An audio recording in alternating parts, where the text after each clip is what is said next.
from the bleachers, and I mean literally. The visitors' bleachers here at Sandwich High School. We're surrounded by the Wilmington faithful here tonight. Should be an interesting broadcast. Matter of fact, I almost like this better than the spot we're normally at, which is way over there in the corner. I kind of like this. We usually get stuck in that baseball. Looking out the side window. Remember that? Looking out the side window. Yeah, I remember that also. The weather's good. This is great. Yeah, not bad at all. Hopefully tonight everything goes smoothly.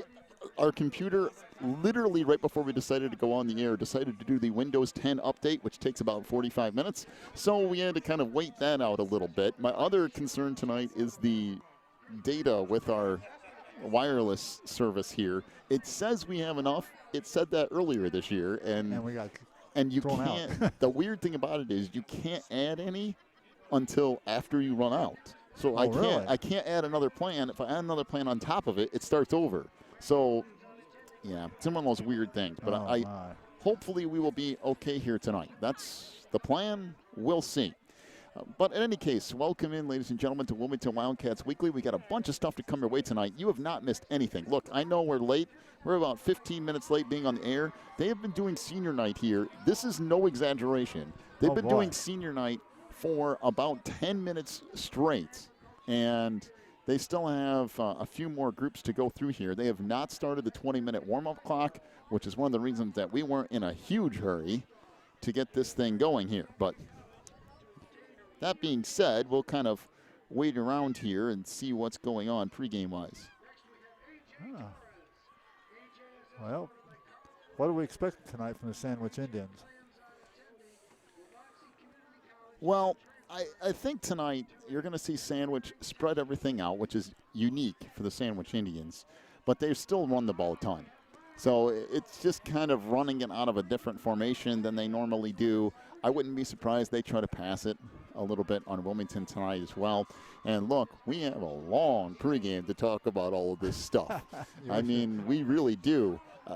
We still have probably a good 22, 23 minutes before this game actually gets underway tonight. We're already at 7 o'clock. Hey, it's no big deal. We're only an hour and 15 minutes away from home, and I got to get up at 5 in the morning to go to a volleyball tournament. So it's fine. The only question about that is how much time you got left on your Yes. Well, that is a question, by the way. But, boy, what a beautiful night tonight here from Sandwich. If we're going to pick a night to be outside, this is a good one. I guess this would be it, huh? A little chilly, but there's no wind, so that's good.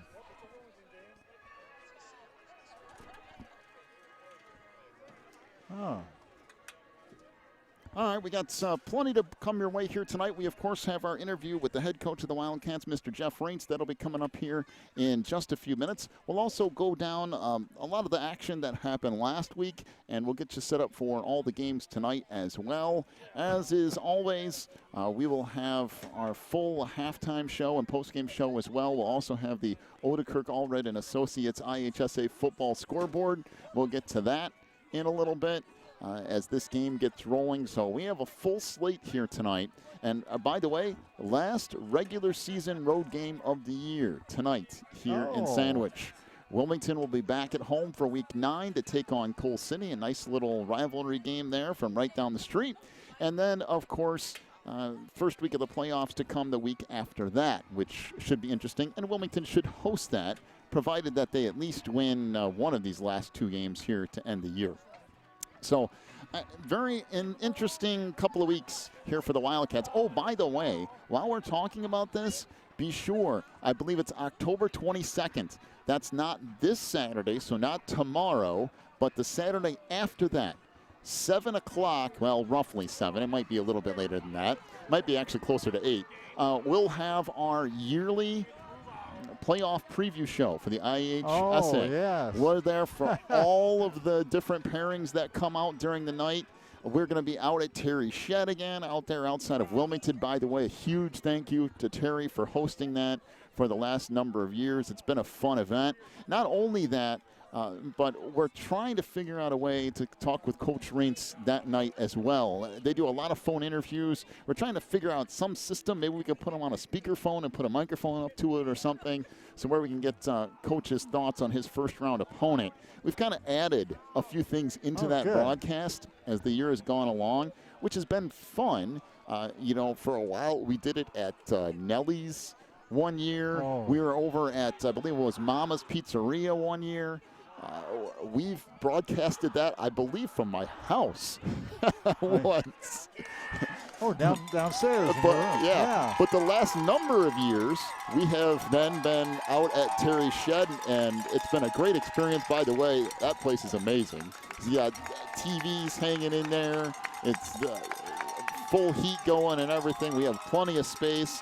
And matter of fact, for those of you who checked out the end of the season review, the year Wilmington won the state championship, and we had 4 or 5 players on that broadcast, along with Coach Raints, and Barry Southall was there too, although we couldn't get him to say anything on the air, which is pretty typical for Barry. But everybody was out there. That was at Terry's place too. So there's been a lot of good memories down through the last few years out there at Terry's. Yeah, calling it Terry's Shed doesn't do it justice, but by the way, it's quite a shed.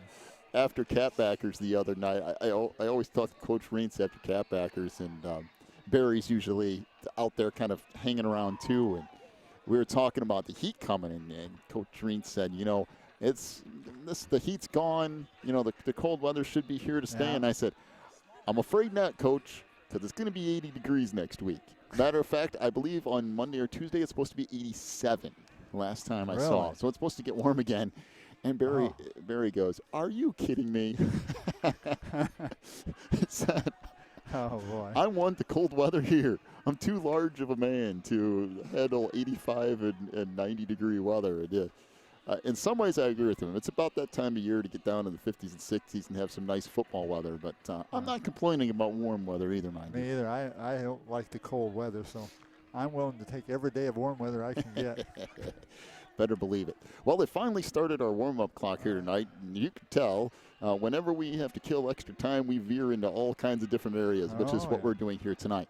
Welcome into Wilmington Wildcats Weekly, brought to you by Breezer Construction Company. We're going to take our first break of the night.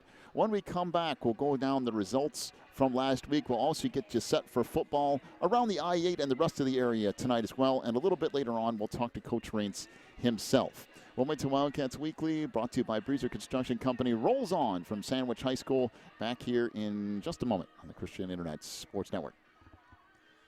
Breezer Construction Company is a proud supporter of Wilmington Wildcats football on the Christian Internet Sports Network.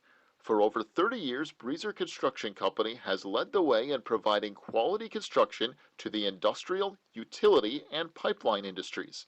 For more information on Breezer Construction Company, go to breezerconstruction.com. That's breezerconstruction.com, or call 815-521-0900.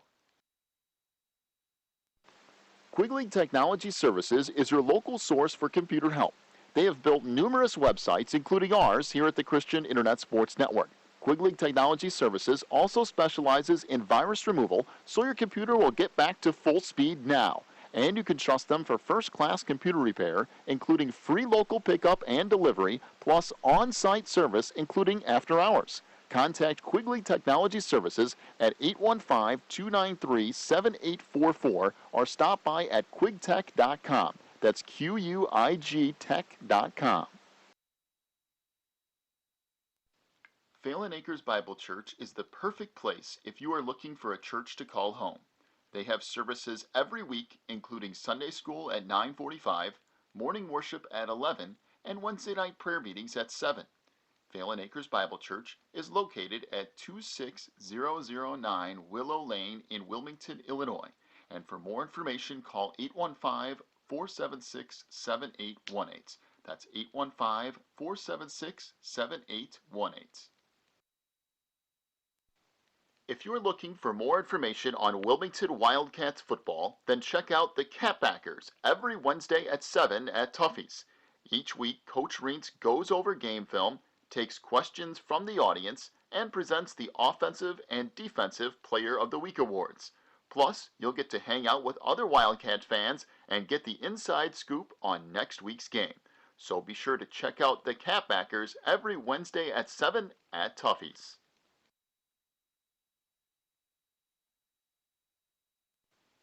If you need something done around your house, chances are Beth's Busy Bees can get it done.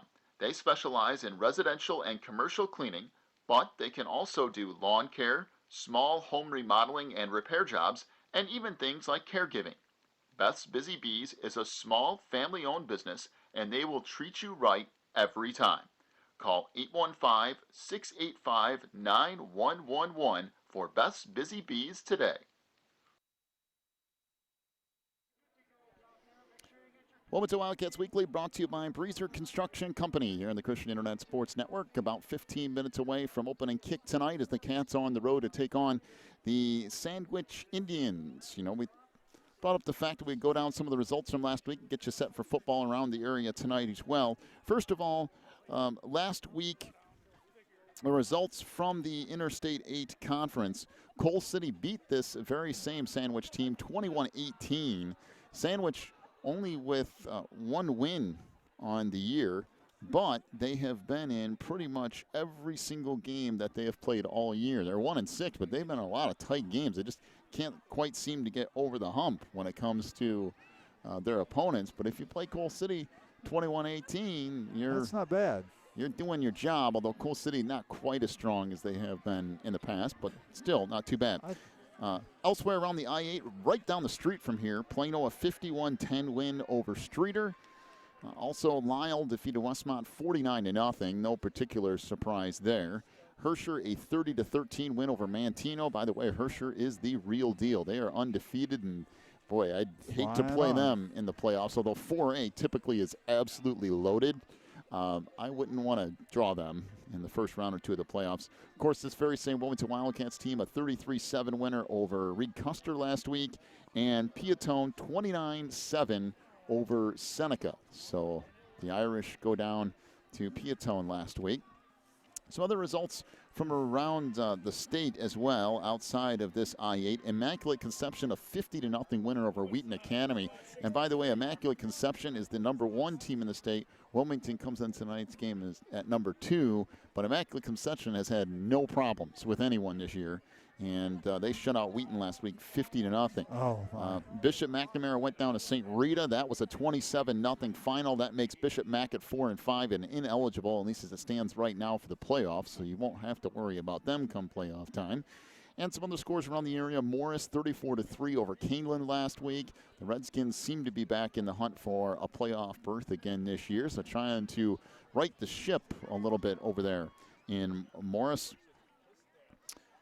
Also, some other scores, just to touch on a few. St. Joseph Ogden 52-12 over Lawrenceville last week. St. Joe at now, I believe, 4-3 on the year after starting off with that shellacking at Wilmington to open up the season. Also, Winnebago 43-41 over Rockford Christian. Moments got Dwight last week 47-20. Moments with the win over the Trojans. Byron 31-13 over Mendota. Monticello, we were down there not very long ago for a playoff game. They got St. Thomas More 39-14. We saw St. Thomas More not very long ago. Matter of fact, we were at St. Thomas More not real long ago.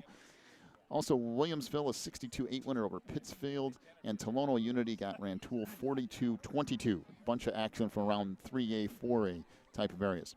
Going on tonight, first of all, in the Interstate 8, Manteno at 5-2 will be up at Lyle to take on the 4-3 Lions. So a good matchup there between Manteno and Lyle. Seneca at 4-3 on the road at Herscher, who is 7-0. Oh boy. Good luck to the Irish. That could be a rough one tonight. Piatone at 4-3 will be over at Coal City at 4-3. Kind of a battle to see who can stay in a playoff hunt over there, because if Coal City loses tonight, I don't particularly like their chances against Wilmington next week. So they really need a win tonight. Streeter at 1-6 will take on 1-6 Westmont in the game that somebody has to win. And Plano at 5-2 will be over at Reed Custer to take on the 3-4 Comets tonight. That's a look at the I-8. Outside of the I-8, Immaculate Conception at 7-0 will get Glenbard South, who's 5-2. That's a little bit of a step up for Immaculate Conception, so we'll see what they do there. And Morris at 5-2 will be at 4-3 Sycamore tonight. So a couple of games outside of our area. Some interesting matchups tonight, not only in the I-8, but from around the area as well. Here tonight, what looks to be a heavily favored Wilmington Wildcats team. I wouldn't go too quick, too far with that. Sandwich at 1-6, but that record is a little bit tricky. They've been in a lot of games this year, so don't be particularly shocked if this game is close for a little while. I wouldn't be shocked either way, to tell you the truth, but I would also not be shocked if this thing is close through the first quarter or two here. I think if you're a Wilmington fan, you don't want to take this game for granted. Nope. This is a pretty tough team. They got some guys. They got a guy or two that can really pass the ball down the field. They can stretch it out really, really well. They got a good running game. So there's going to be plenty, and evidently they play pretty good defense. They shut down Coal City pretty good last week. Yep, so should be a decent one here tonight. Let's take another break. We'll come back. We'll get to our interview with Coach Jeff Reintz here in just a moment. You're listening to Wilmington Wildcats Weekly, brought to you by Breezer Construction Company here on the Christian Internet Sports Network. Warren's Collision Center is your hometown body shop. Your vehicle will get expert care with their drive-on frame rack and in their Bink spray booth. Warren's offers free estimates, pickup and delivery service, and they will get you set up with a loaner car while yours is in the shop. Warren's Collision Center is located at 242 North Front Street in Braidwood, or online anytime at warrenscollision.com.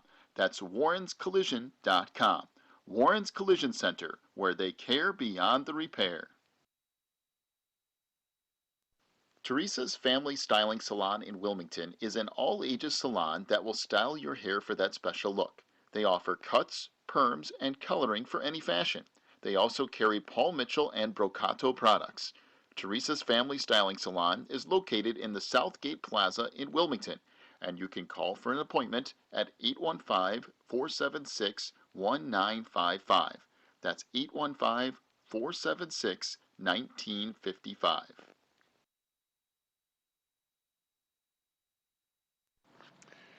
Welcome back here on Wilmington Wildcats Weekly, brought to you by Breezer Construction Company, joined once again by the head coach of the Wildcats, Mr. Jeff Reintz. And Coach, a good win for your team last week. Not only that, you got to celebrate homecoming a little bit, both on and off the field, and a good opportunity to get back in front of the home crowd for what seems like the first time in quite a while. Yeah, it really was. Real happy for our student body, and particularly for our seniors.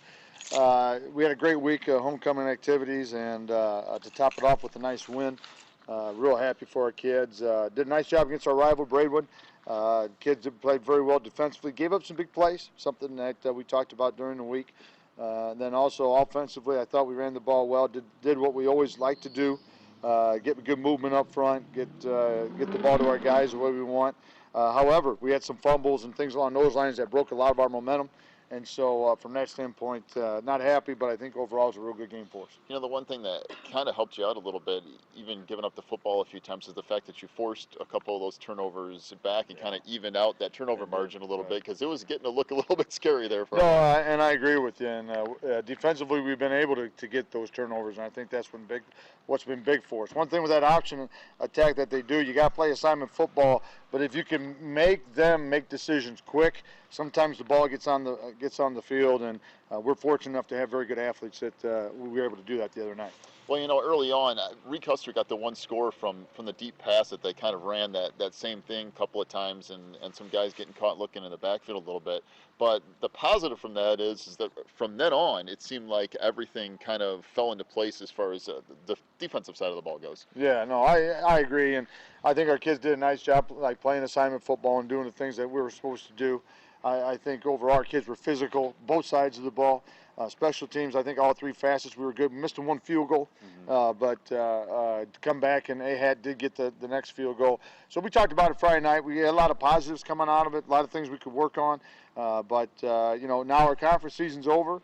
You go against a big division. Obviously, they have enrollment-wise, they're going to be bigger than us. Probably have a little more speed, a few more kids.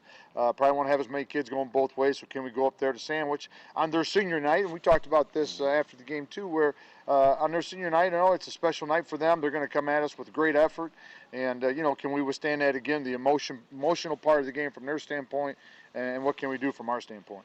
Sandwich only has one win this year, but they've been in almost every game that they've played. They just haven't been able to seem to get over the hump a little bit. Yeah, no, I was, that's one thing we do on Saturday morning as this coaching staff is take a look at the scores. It doesn't take long to realize they've been in some great games.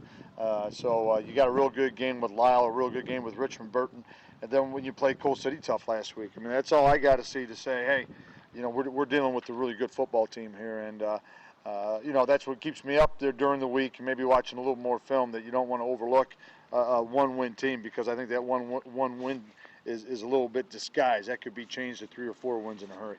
And talk about defensively going up against Sandwich this week, too. I know this is a little bit different look than we've seen from them in the past. Boy, it really is. And in the past, like I said at Catbackers the other night, it used to be just 2 or 3 formations, but very fast, no huddle. They're not quite as fast with their huddle, but I'm getting so many more formations, so many more motions from them. I mean, it gets in the numbers of the 40s and 50s where our kids got to be able to adjust to certain things. And that's going to be a huge adjustment for us. How do we do at the beginning of the game and getting used to that? And are we making our calls and things along those lines? And then we got, they got the Sandwich game. Then you have that big game with Coal City. Yeah. And then you go playoff-wise. And I know one of the things everybody's been talking about here last week or two was all the talk about strikes and everything in Chicago. Right. Well, now that that's finally settled, you don't have to worry about any of those things going forward, which kind of takes some of the wrinkles out of that equation. Yeah, and I know that was a big thing everybody was looking at. And a lot of coaches were looking at it too during the week. And with the Chicago Public Schools not striking, I think everybody, it's going to work out the way a lot of people are saying as far as who's going to be in 3A, who's going to be in 4A, 5A, 6A. I mean, from that standpoint, there's not going to be a lot of shuffling. A little bit of talk on our 4 and 5 is going to get in if they strike. Well, obviously that's not going to happen. Let's be honest, everybody's looking at the Bishop Mack. There they are, 4 and 5 in that conference. Boy, if you're 9-0 and that's your team that you get, that's a tough day. And so, and playoffs are tough enough without having all that. But a lot of talk about playoffs, but we got to concentrate on our next 2 games. Like I said, we've been on the road a lot. Can we get a win and get to 8 wins Friday night? And that will probably get us a home game for that playoff. And that's always something we like to have. And finally, lastly, again tonight, injuries as far as what we see so far.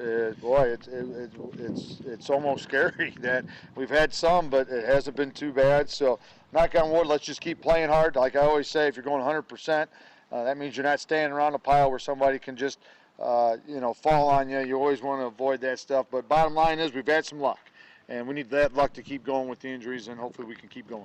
All right, Coach. Good luck again tonight. We'll talk to you in a postgame. All right, John. Hey, thanks a lot, buddy.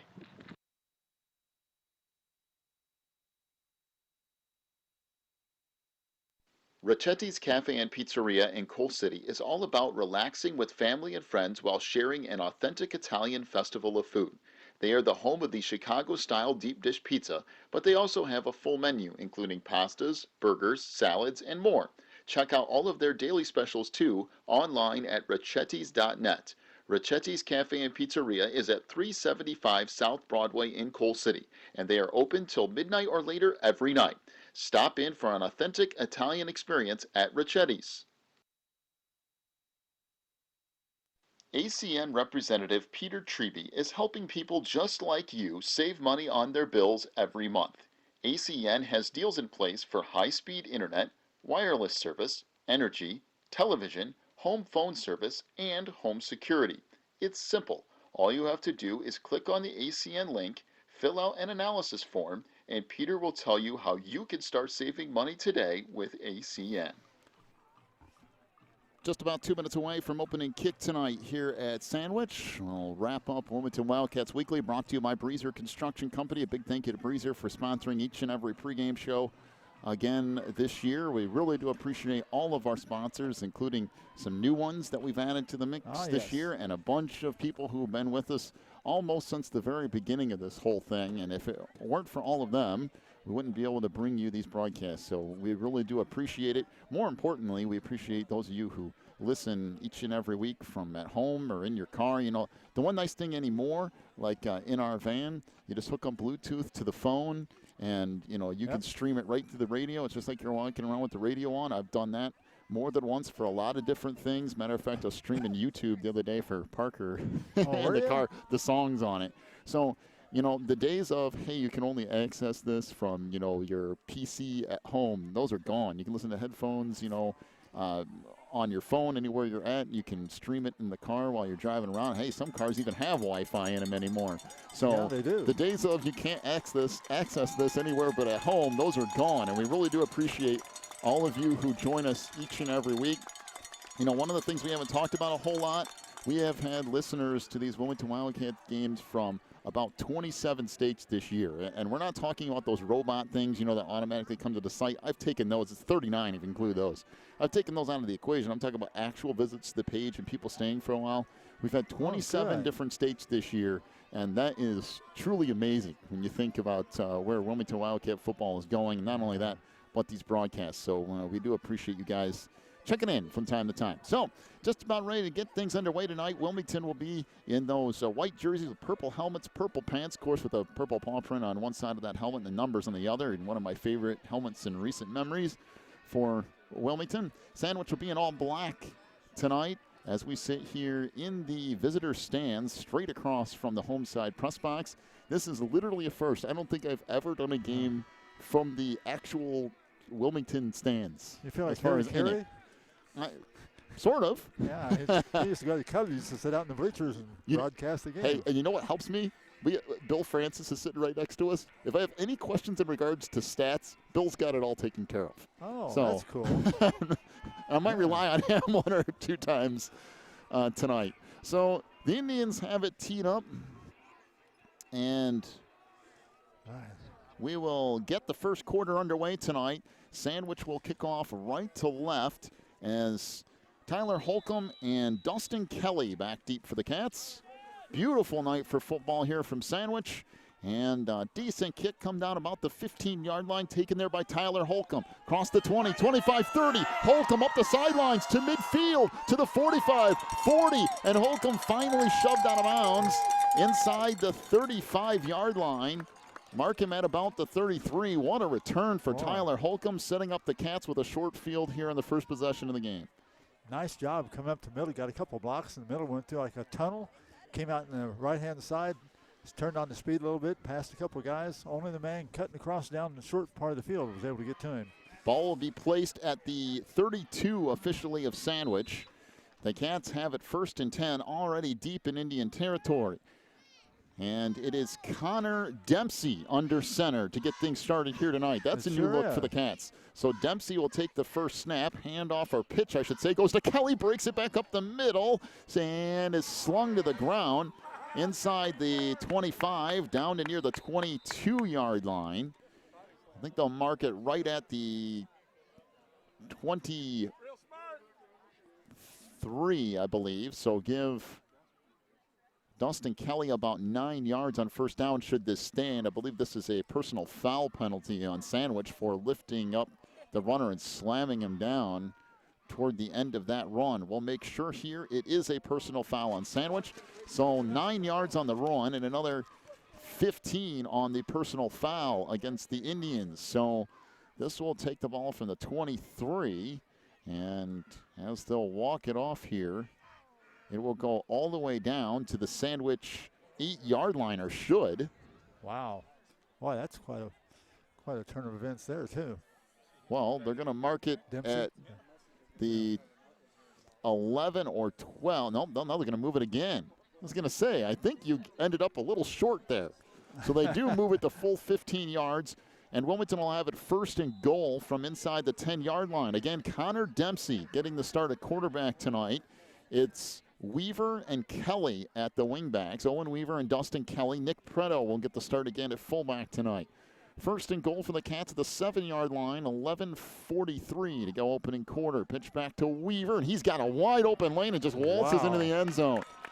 That was about as easy as you're going to get.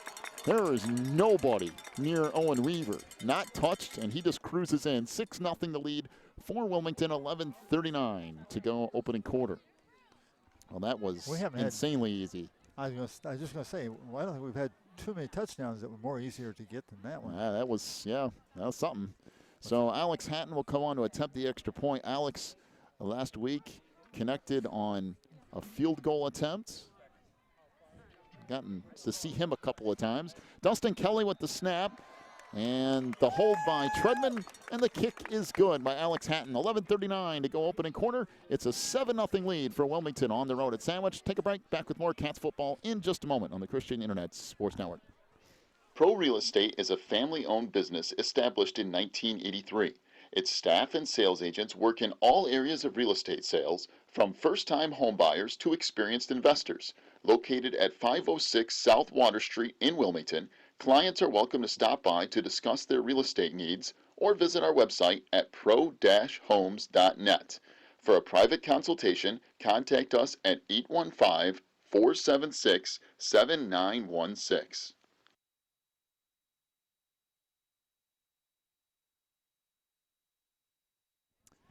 11:39 to go opening quarter. It is a 7-0 lead for Wilmington. Tyler Holcomb returned the opening kick about 50 yards or so and set up Wilmington at the 33 of Sandwich, and then a 9-yard run from Dustin Kelly, followed by a 15-yard personal foul on Sandwich. Got that ball all the way down to the 7-yard line, and then one play later, Owen Weaver cruises into the end zone, and the Cats have a 7-0 lead. And he went directly in front of us, right across there, and you could see just a hole open up. He just cruised in the middle of it. All right, so Alex Hatton will kick off this time around, left to right here tonight. Dylan Bombuck back deep for Sandwich. Kick taken near side. I believe this is Zach Bosak trying to go up the sideline, and he's knocked out of bounds out across the 35-yard line, and Sandwich will have the ball there, 1st and 10. We'll see where they officially mark it. It's going to be right at the 38, 1st and 10 for Sandwich. You'll see them run a little bit different offense than they have in the past. They've run some wing T a lot in past years. Sandwich will go spread formation here out of the shotgun most of the time and use a lot of jet sweep, which just means their wide receiver comes in motion and then they'll look at it. But to start things off tonight, they'll be up under center. This is Justin Sartori getting the start at quarterback tonight. Trips receivers to the far side, one back to the near, empty set. And there's that jet motion. And handing it off far side to Zach Bosak, trying to get the corner. Made a nice cutback across the 40, out near the 45-yard line on 1st down. Put the ball at the 44 of the Indians. A gain of 4 on 1st down. Bring up 2nd down. And about 5. So you give them roughly more 5 yards on that 1st down. So 2nd and 5 here for Sandwich, just inside their own 44-yard line. 11 minutes to go, opening quarter. Trips receivers to the near side, one to the far. In motion is Bosak. He'll get the ball coming to the near side, and that gets blown up. Boy, nice pursuit there by Wilmington defensively. As a matter of fact, I believe it was Kyle Harold, the 6-foot, 180-pound senior, who initially blew that up. Gain of 1 yard on the carry for Bosak. It'll bring up 3rd down and a short 4. Call it long 3 as the ball just across the 45-yard line. Yeah, this came right in front of us here. Boy, he was running hard. Nice pursuit by the Wilmington Wildcats. First guy hit him, slowed him down, and got a little help. Only got 1 yard out of it. Now shotgun formation, 2 receivers to the near side, 1 to the far, and 1 receiver in motion from the near side. Hand off, and that gets stacked up. Kyle Harold again. Wow. Harold absolutely blew that thing up as Zach Bosak got the handoff and went nowhere. And a loss of a yard or 2, and Wilmington forces a 4th down punt attempt for Sandwich. I'm telling you, he got that ball, no sooner got the handoff than he was hit head on and stops Cole. Didn't even get back to the line of scrimmage. Justin Sartori, the 5'9", 165-pound junior to punt here for Sandwich. Clock rolling down to 9:45 to go opening quarter. 7-0 the lead for Wilmington. The kick from Sartori. Decent punt, although a little short. Bounces at the 30 and kicks sideways and gets a nice roll for the Indians all the way inside the 20 down to near the 17-yard line. And Wilmington will start there 1st and 10. Well, the Cats gave up a chunk of yardage on first down and then gave up nothing on second and third. So a good job by the Wilmington defense to give the ball back to this Wilmington offense. And again, Connor Dempsey back out there at quarterback for Wilmington here tonight. Yeah, we'll see if Treadman comes in the second quarter. Yeah, he's standing down there. Although the way they ran the ball in that first drive, you just might need to hand it off most of tonight. So Dempsey back under center. It's Kelly and Weaver at the wingbacks. Pitch back to Owen, cuts it back inside and across the 20-yard line, trying to push it out near the 22 or so, and they're going to mark it back. It must have slipped to the ground around the 20, so a gain of 2 for Weaver brings up 2nd and 8 for the Cats. Yeah, they got some big guys there in front of him that time. Slowed his progress. Yeah, we're cutting down to the 9-minute mark. Again, Blake Geis up front, along with Robert Van Dyne. Anders Alberg at that tight end position tonight for the Cats. Dempsey back under center. Pitch back to Kelly across the 20. Almost broke it, but got tripped out about the 24-yard line. It'll bring up 3rd down and about 5 for Wilmington after a gain of 3 more. Also up front for the Cats, James Cox at that center position tonight.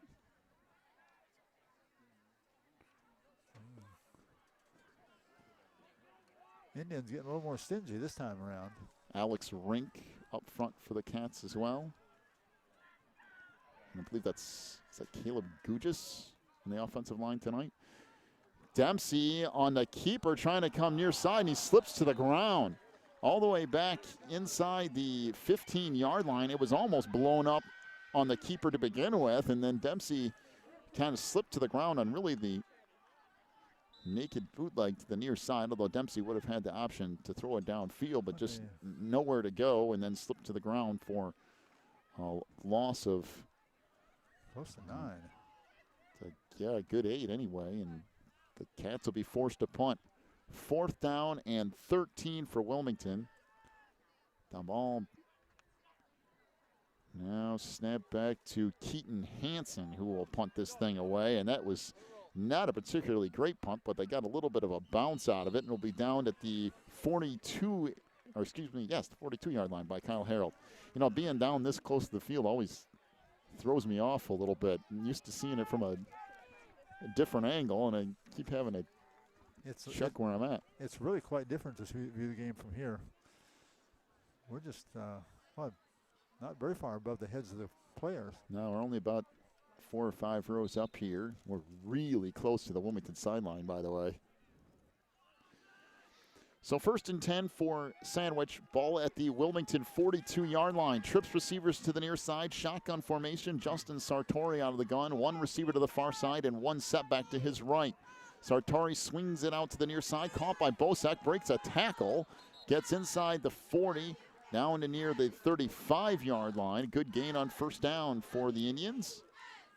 Give it a gain of about 7 on 1st down. Bring up 2nd and 3. Again, trips receivers to the near side. 1 to the far. Sartori out of the shotgun. To his right is Sam Brunaller. Wilmington showing a rush of 4. Handoff goes far side. And cut back up the middle for a gain of about 3 out of the hands of Zach Bosek. Pretty decent run for Zach there, trying to pick a hole to run into. Should be close to a 1st down. I think he might have it, and does. Give Zach a gain of 4 on that run. 1st and 10 for the Indians. You can start to see the toughness of that running game they've got. They got some meat in there, boy. Here's the offset I formation here. Handoff goes to Bosek, trying to work right side. Breaks free up the sideline. Bosek is going to go for 6. Touchdown to Sandwich as Zach Bosek runs it in from 32 yards out, and it's now a 7-6 lead for Wilmington. 6:34 to go in our opening quarter, and we said you better be careful tonight. Sandwich has been in a lot of games, and got to make sure you're at your best. Tell you what, they got some big linemen. And Bosek's a quick kid, too. He got up the sideline in a hurry. Quick and strong.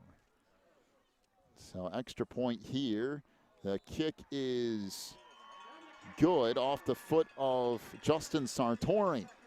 7-7, we're all tied up, 6:34 to go opening quarter. Take a break, back with more Cats football in a moment on the Christian Internet Sports Network.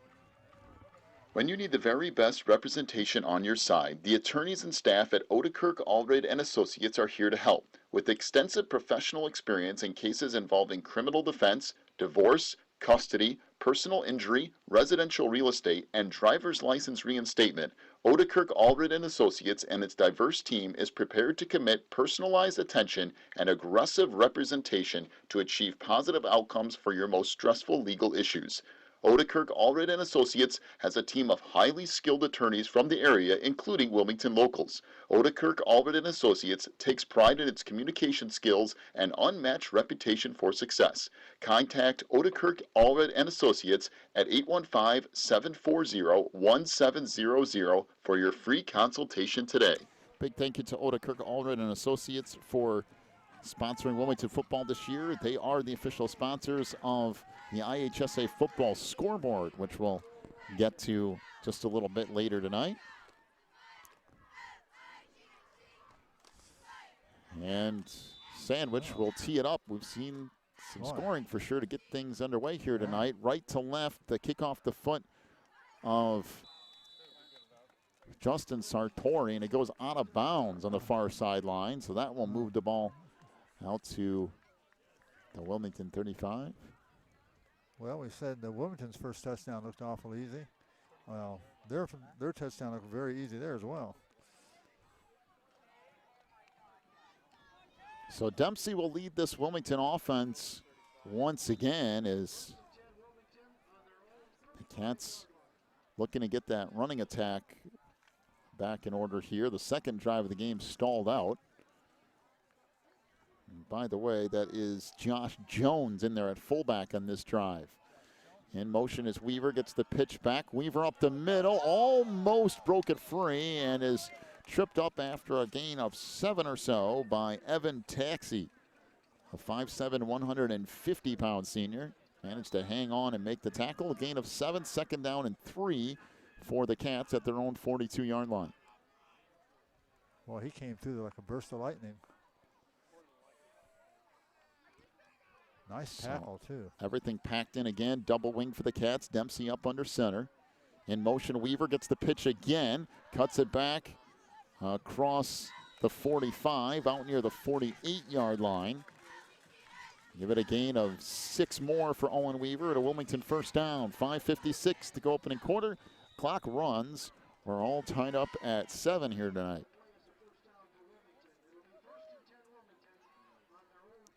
The Cats right back to what you normally want to do, which is ball control, run the clock, and get in the end zone. That's what you want to do, exactly. That's Wilmington football. So Kelly and Weaver back at the wing backs. Jones still in there at fullback. Pitch comes back to Weaver, a little bit high, but Owen managed to come up with it. Across midfield, boy, this is like a rugby scrum here. Inside the 45, and there go the whistles after a gain of about 7 yards for Weaver. Oh, that was a rugby match. No, I've found myself watching a little bit of that this year, rugby and Australian rules football, and trying to see how they're similar and opposite and all that. Boy, rugby's interesting. It's just not. They don't care if they get broken bones or anything else. They just keep going. The way they hand the ball back is still kind of odd to me. But I can understand most of the concepts, I think. Back to the double wing, second down and 3. Pitch goes to Weaver trying to get the outside. He slips and tries to dive ahead, but they're going to mark him down at the 46. So Owen's actually going to lose a yard or 2 here. And it goes from 2nd and 3 to now 3rd and 4. That's the second Wildcat that slipped tonight trying to make a cut.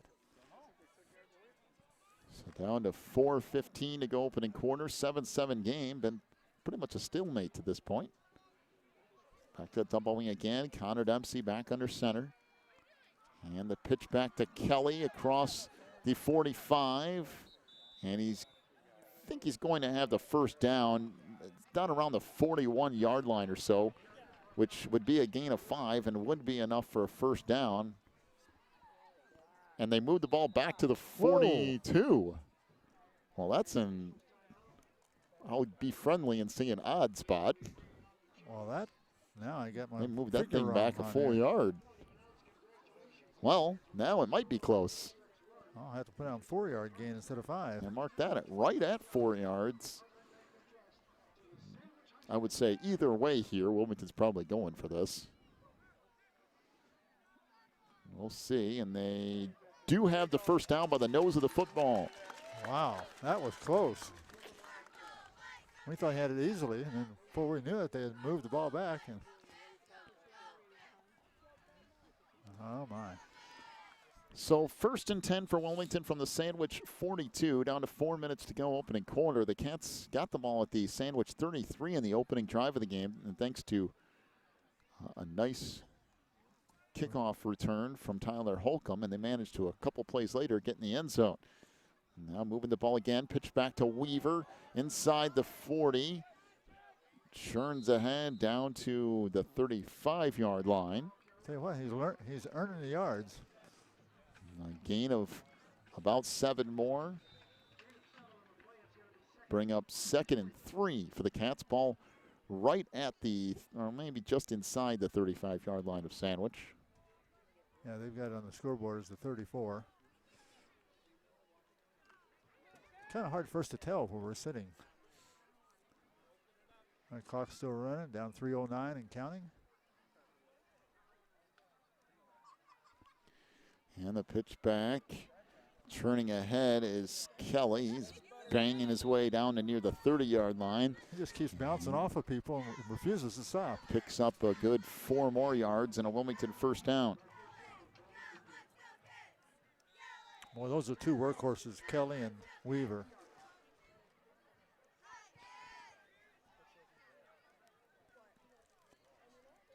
And they're doing what they need to do, control the ball. So 1st and 10 for Wilmington at the 30 now of Sandwich. Hasn't been a flashy drive to say the least, No, but it's been steady. Yep, and it's been successful so far. And pitch back to, I believe it was Weaver, who gets inside the 30 and down near the 27. There are flags coming in from all over the place. Yeah, they were. Like they were shot off like fireworks. See what this call is. I wonder if it's a face mask. Well, whatever it is, it's on Wilmington, so it's a on hold. Wilmington. It's a hold on the Cats. It must be fairly obvious because there are flags coming in from all over the place, and that does not help the Wilmington cause.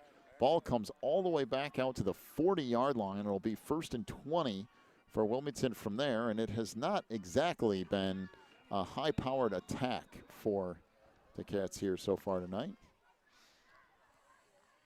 You can't afford those kind of penalties. No. If you're going to run the ball. So 1st and 20 here from the Sandwich 40 down to 2:10 to go in the opening quarter.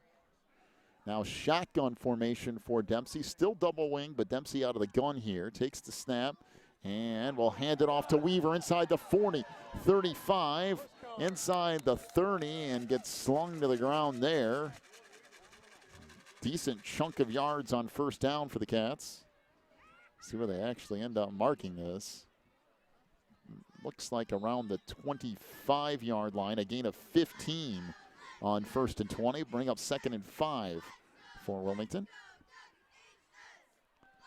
Seems like with Connor in there at quarterback, the times that we've seen him running the shotgun formation seems to be the most effective, kind of running that zone read type of thing. That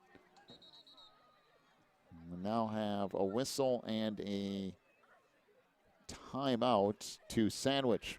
1:20 to go opening quarter. We're all tied up at 7. We'll be back with more Cats football in just a moment on the Christian Internet Sports Network. Breezer Construction Company is a proud supporter of Wilmington Wildcats football on the Christian Internet Sports Network. For over 30 years, Breezer Construction Company has led the way in providing quality construction to the industrial, utility, and pipeline industries. For more information on Breezer Construction Company, go to breezerconstruction.com. That's breezerconstruction.com or call 815-521-0900. Quigley Technology Services is your local source for computer help. They have built numerous websites, including ours, here at the Christian Internet Sports Network. Quigley Technology Services also specializes in virus removal, so your computer will get back to full speed now. And you can trust them for first-class computer repair, including free local pickup and delivery, plus on-site service, including after hours. Contact Quigley Technology Services at 815-293-7844 or stop by at quigtech.com. That's QUIG tech.com. Second down and 5 for Wilmington from the 25 of Sandwich. Back to regular double wing. Josh Jones almost moved. Matter of fact, flinched, and that was dangerous. Pitch back to Weaver, almost over his head again. That's the second time tonight. Weaver still banging ahead, by the way. Breaks a couple of tackles, gets all the way down inside the 15-yard line. Wow. One of these times, Connor's going to throw it right over his head. On the lower that pitch target area a little bit. Very dangerous. He got it up high, up above his head, up head high. How many yards we got him? So the ball down to the 15-yard line, a gain of 10 on that run. 1st and 10 for Wilmington from right at the 15, under a minute to go in our opening quarter. Weaver's done a nice job of grabbing that high toss. By the way, William Van Dyne, 5'9", 174-pound junior in there at wingback for Mr. Weaver. Pitch comes back to Kelly, cuts it back, almost scored there, got caught from behind. Made a nice move, and there was nobody there if he could get through that tackle, but ends up picking up about 5 yards, bring up 2nd and 5 for Wilmington. Ball right at the 10. A nice wide hole. Good pursuit by the defense coming in behind him, and tackling from the back. So 2nd and 5 from the 10-yard line. Again, Dempsey back in there under center. Down to 10 seconds. This will probably be the last play of the quarter. Pitch back to Van Dyne. Shoves his way. Is he into the end zone? Boy. He is in for the touchdown. William Van Dyne on the carry. And Wilmington takes a 13-7 lead with 3 seconds to go in this opening quarter. Well, a little bit of everybody getting in on the action here early. That was a nice sustained drive there. A little bit of ball control. A little bit of a preview of what you'll end up with next year. Yeah. Van Dyne and Dempsey.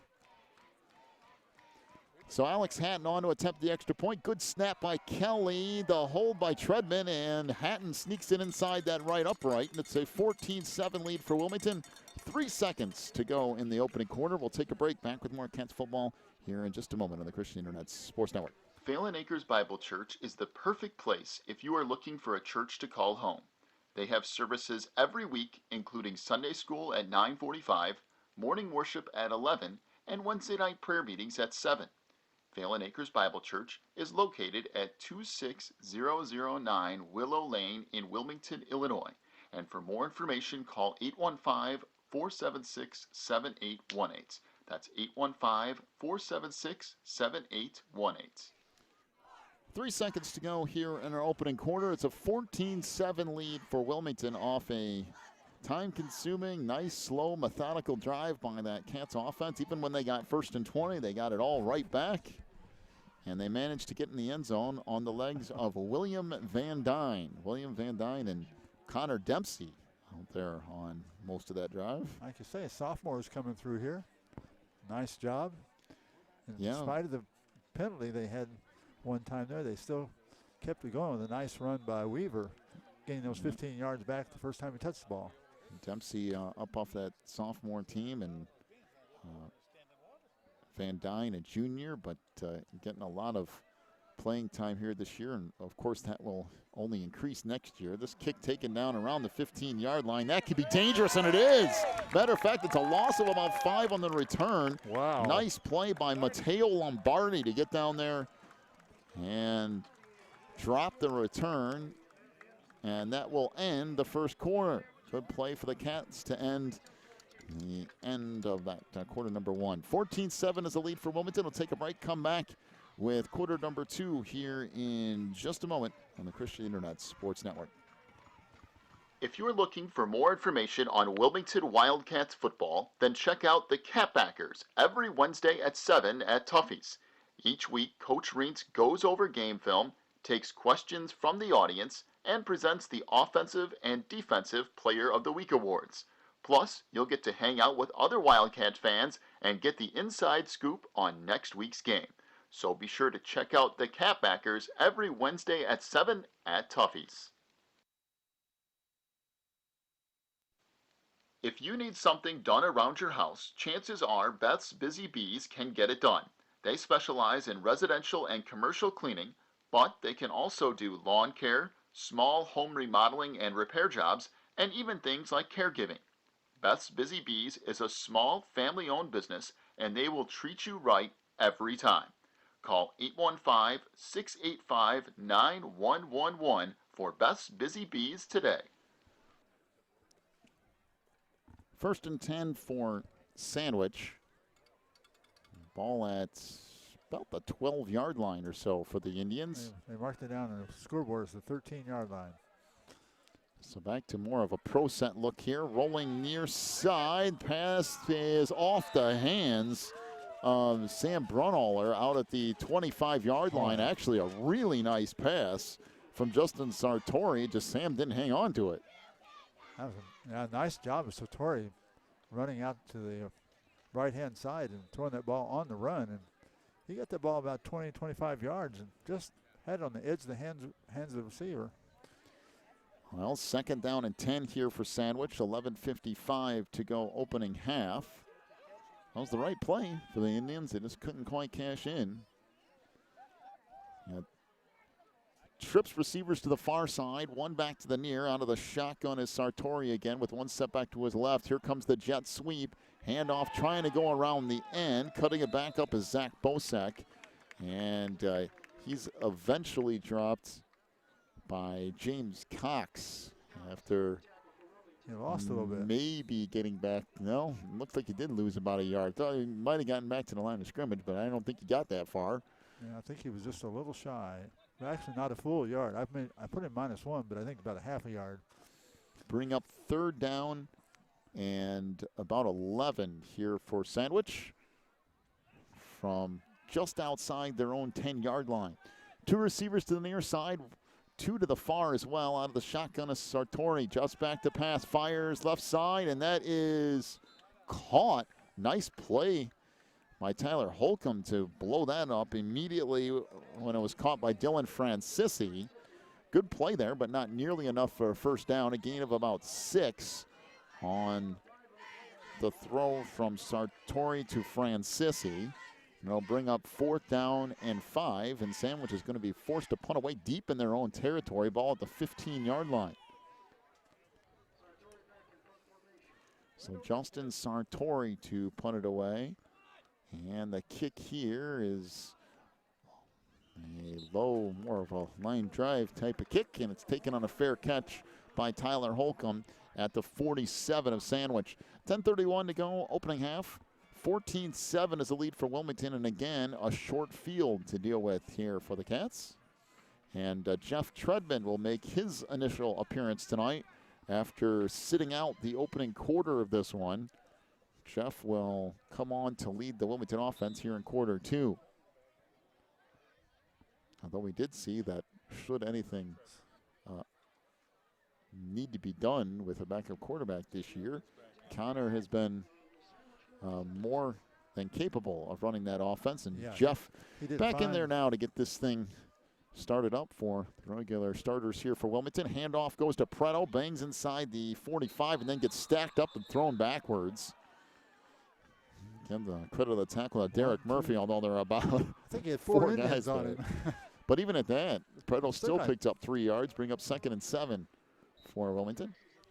Ball down to the 44-yard line of Sandwich. I did see your sister come in here, up here. I don't know where she ended up. Oh, she's down there. Oh, he said you saw her come in. I'm like, where exactly? All right, 2nd down and 7 for the Cats. Again, it's Kelly and Weaver at wingbacks. Preto in there at fullback, and Jeff Treadman under center now. Pitch back to Weaver, cuts it back inside the 40 and churns ahead. We'll have enough for a 1st down, and we'll see there's a fumble on the play, I believe. They called it a fumble, and Treadman ended up with it anyway. So a gain of 8 yards on the run by Owen. Give Wilmington a 1st and 10. Ball now to the 41-yard line, or excuse me, 36-yard line of Sandwich. Oh. So the Cats again with kind of that methodical chew up the yardage, chew up the clock type of offense. And back to 1st and 10 here from the 36. And there's a mishandled handoff. I believe Preto got back on it, but that doesn't help the Wilmington cause. It'll bring up 2nd down and 11. Just kind of an errant handoff, it looked like. Yeah, it was. He never stuck the ball in his gut.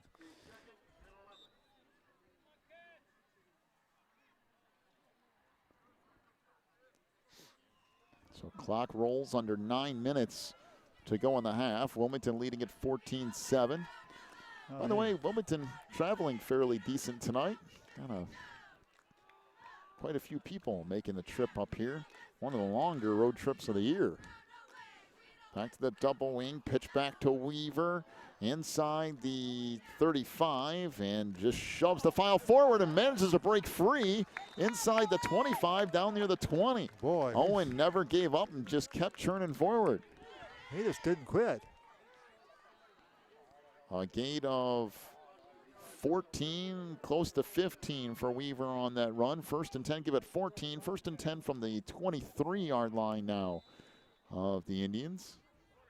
One thing about it, if you're tackling Mr. Weaver, you got to make sure you get the job done. Yeah, he'll keep on churning. He'll keep those legs moving. If you want to stop him, get him around the ankles because he'll keep pushing you down the field. Well, I think Wilmington must be going to burn a timeout here. Try to talk over a couple of things. Down to 8:02. Well, they ran it all the way down to 8 minutes, so if anything, that's in Wilmington's favor. They took another 5 seconds or so off the clock, and a timeout to the Cats here. 14-7 is the lead for Wilmington. 8 minutes to go in the half. Take a break. Back with more Wilmington football in just a moment on the Christian Internet Sports Network. Warren's Collision Center is your hometown body shop. Your vehicle will get expert care with their drive-on frame rack and in their Bink spray booth. Warren's offers free estimates, pickup and delivery service, and they will get you set up with a loaner car while yours is in the shop. Warren's Collision Center is located at 242 North Front Street in Braidwood, or online anytime at warrenscollision.com. That's warrenscollision.com. Warren's Collision Center, where they care beyond the repair. Teresa's Family Styling Salon in Wilmington is an all-ages salon that will style your hair for that special look. They offer cuts, perm. I'll have to come back to that. I accidentally started playing it again. We'll go back to Teresa for the next go-round as the run here inside the 20-yard line by Dustin Kelly. Give him about 5 yards on 1st down to bring up 2nd down and 5. I think Bill said Weaver so far has 12 carries for 81 yards. That sounds about right. He hasn't had the big type of runs tonight, but every time he's touched the ball, it seems like 7, 8, 9 yards. Twice he's lost yards. One -1, -2 when he fumbled the ball. But most of the time, you're right. He's made good positive yards. So 2nd and a long 5. Handoff to Josh Jones. It is the fullback trying to get off the left side. He'll get down near the 15-yard line. You're going to give him, 2 yards on it, Josh Jones. So a gain of a couple for Josh. Bring up 3rd down and 4 for Wilmington, down under 7 minutes to go in the half. Speaking of, I'll look at what you're going to have next year. Mr. Jones might be right back in that spot again next year. Yeah. Back to the double wing, Pitch back to Weaver. Almost just about got ended all up the way. in the end zone, but got tripped up down around the 5-yard line or so. Managed to spin forward and tried to lunge inside the 5, but he'll pick up right at 10 yards on that run. It'll be 1st and goal for Wilmington from just outside the 5, make it officially the 6-yard line. Yeah. Puts him at 90 yards or so for the half. So again, back to the double wing. Weaver and Kelly at wing backs. Josh Jones in there at fullback and Treadman under center. Jeff will pitch it back. Kelly trying to pick his way. Gets down near the goal line, but he is not in.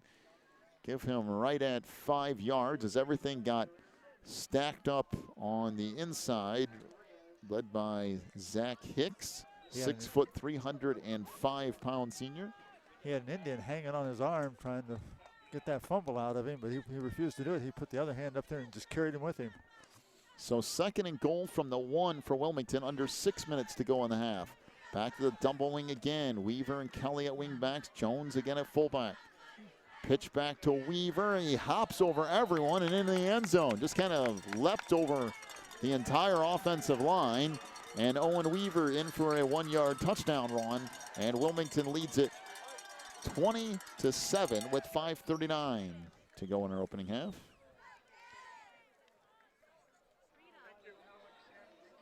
So again, Alex Hatton on to attempt the extra point here. Jeff Trudman will hold.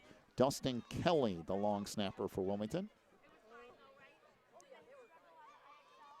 Good snap, good hold, and the kick from Alex Hatton is good as well. I'm telling you what, Well, he's getting to the point where he can really boot the football. Just getting better and better. 21-7 the lead for Wilmington, 5:39 to go in the half. We'll take a break. Back with more Cats football in just a moment on the Christian Internet Sports And Network. coloring for any fashion. Teresa's Family Styling Salon in Wilmington is an all-age.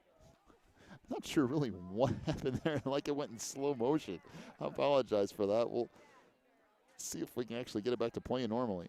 Teresa's Family Styling Salon in Wilmington is an all-ages salon that will style your hair for that special look. They offer cuts, perms, and coloring for any fashion. They also carry Paul Mitchell and Brocato products. Teresa's Family Styling Salon is located in the Southgate Plaza in Wilmington, and you can call for an appointment at 815-476-1955. That's 815-476-1955. 21-7 is lead for Wilmington. While I'm doing this, I'll go ahead and update the scoreboard. I completely forgot to do that. As the Cats lead it 21-7, 5:39 to go in the half. As Alex Hatton will get set to kick it off here right to left. I'm telling you, people coming back with food and all kinds of stuff going on up here. We haven't had supper yet either. As here's the shorter kick, comes down around the 20-yard line, taken there, and then the return man slips to the ground. That's Dylan Bombach, as Lombardi ended up landing on top of him. And be 1st and 10 for Sandwich. Ball at about the 22-yard line for the Indians. 5:36 to go in the half. Wilmington gave up 1 score in the Sandwich so far tonight, but the Indians really haven't been close since then. Yeah, and don't take your eyes off of Zach Bozak. That guy can run the ball. He's big and he's pretty quick. Yeah, he's tough to bring down. By the way, I think he's only a junior. Wow. So 2 receivers to the far side, 1 back to the near. Sartori out of the gun, hands it to Bozak, who is next to him. And that's going to get stopped after a gain of a couple. Dempsey out there on the tackle for Wilmington. Boy, he runs hard. So a gain of a couple on 1st down for Sandwich. Bring up 2nd. I'm going to call it gain of 3. Brings up 2nd down and along 7 for Sandwich. Don't you appreciate the way the Wilmington Wildcats really have multiple guys on one tackle. Get to the football. Get to the football. And put more than one guy out there. Pitch to the near side. There is a flag down as Bosak on the near side will pick up about 3 more. This all depends, of course, on that flag on the far sideline, which we'll see if Wilmington, they are talking to the Cats here, so must be on Sandwich as the Wilmington Wildcats trying to decide whether or not to accept that penalty, and they will. An illegal shift on the Indians will put the ball back inside the 20-yard line. Those are the football almost right at the 20. Bring up 2nd down and 12 for Sandwich here. Sure to stick around for our halftime show, brought to you by Ricchetti's Cafe and Pizzeria. Ricchetti's open till midnight or later every night over there on Broadway in Coal City. We'll get your first half stat totals, and we'll also check the Odekirk Allred and Associates IHSA football scoreboard during that halftime show as well. And we have a whistle and I believe a timeout to Sandwich, and that is what we have. The second one of the half for the Indians. 4:19 to go in the half. 21-7 is the lead for Wilmington. Take a break, come back to more Kents football in just a moment on the Christian Internet Sports Network. Ricchetti's Cafe and Pizzeria in Coal City is all about relaxing with family and friends while sharing an authentic Italian festival of food. They are the home of the Chicago-style deep dish pizza, but they also have a full menu, including pastas, burgers, salads, and more. Check out all of their daily specials, too, online at ricchettis.net. Ricchetti's Cafe and Pizzeria is at 375 South Broadway in Coal City, and they are open till midnight or later every night. Stop in for an authentic Italian experience at Ricchetti's. And as we mentioned, stick around for the Ricchetti's Cafe and Pizzeria halftime show, along with the scoreboard update from Odekirk Allred and Associates. We'll have our first half stats. We'll get you set for the second half as well. Just a reminder, not tomorrow, but 1 week from tomorrow, October 22nd, is the IHSA Football Playoff Pairings Show here on the network. We'll be out at Terry's to bring you that once again. So be sure to join us, not this Saturday, but next Saturday. One receiver to the near side, trips to the far side, back under center is Sartori. 2nd down and 13 for Sandwich. Sartori drops back to pass, fires near side, wide open down the sideline. As up the sideline goes Jake Roop, and he is going to cruise into the end zone. Wow. I mean, there is no one on that half of the field. I mean, no one on that half of the field. No, nobody. I mean, he just cruised into the end zone. That is an 81-yard touchdown pass. This is Justin Sartori connects to Jake Roop. And just like that, it's 21-13 Wilmington with 4:07 to go in the half. I mean, I don't know what happened there, but somebody completely lost coverage on the near side. The thing about that was there were 2 receivers out there, and there was nobody in either one of them. Well, the kick is good, and we've got ourselves a football game again. 21-14 is the lead for Wilmington, 4:07 to go in the half. Well, take a break. Come back with more Cats football in just a moment. ACN Representative Peter Treby is helping people just like you save money on their bills every month. ACN has deals in place for high-speed internet, wireless service, energy, television, home phone service, and home security. It's simple. All you have to do is click on the ACN link, fill out an analysis form, and Peter will tell you how you can start saving money today with ACN.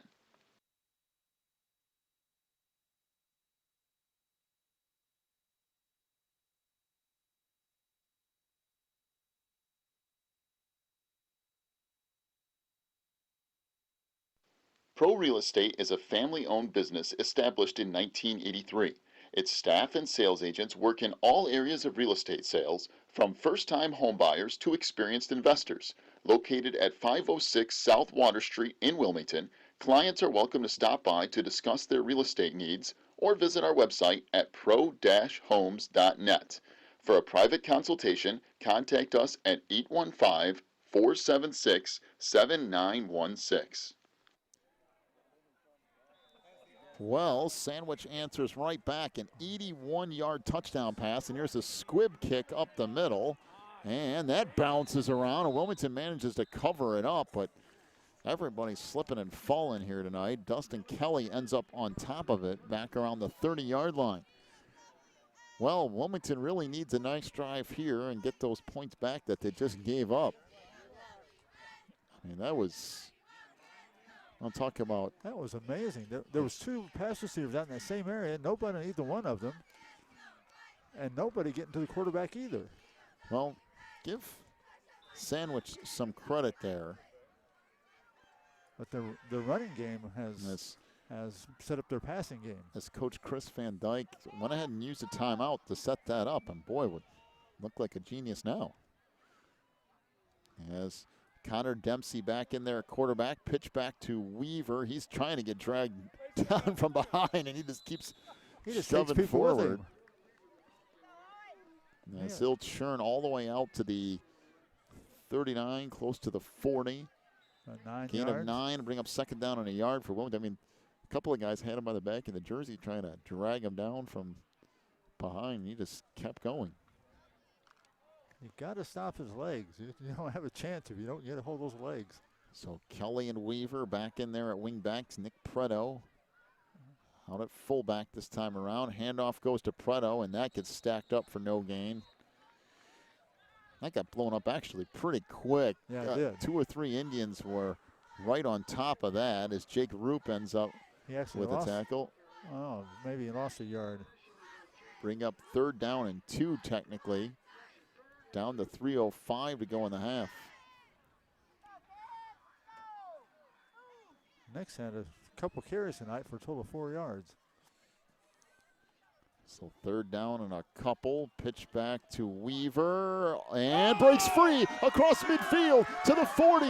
Weaver up the sideline. See ya. Owen Weaver all the way to the house. A 62-yard touchdown run. And you saw that coming a little bit tonight. He kept getting closer and closer and closer to breaking one. And all of a sudden, boy, when he gets out in the open, boy, he he's turned it gone. on, didn't he? Wow. 27-14. That was a fast answer. Still 2:44 to go in the half. Alex Hatton on to attempt the extra point. Boy, 168 yards on the ground for Owen Weaver tonight. Bill Francis said he's sitting right next to us tonight. That's counting 1 yard and touchdown run. And the kick here from Hatton is good.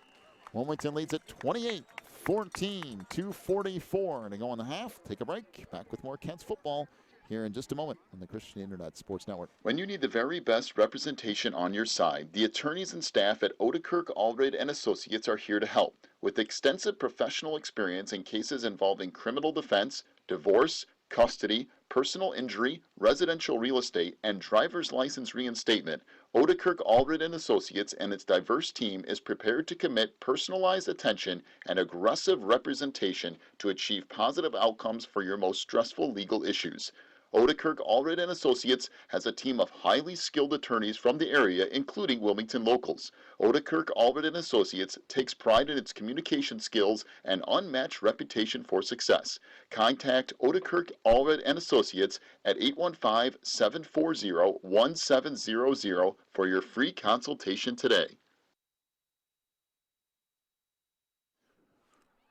28-14 is the lead for Wilmington. Point Sandwich scored on an 81-yard touchdown pass. And then immediately a 62-yard touchdown run from Owen Weaver.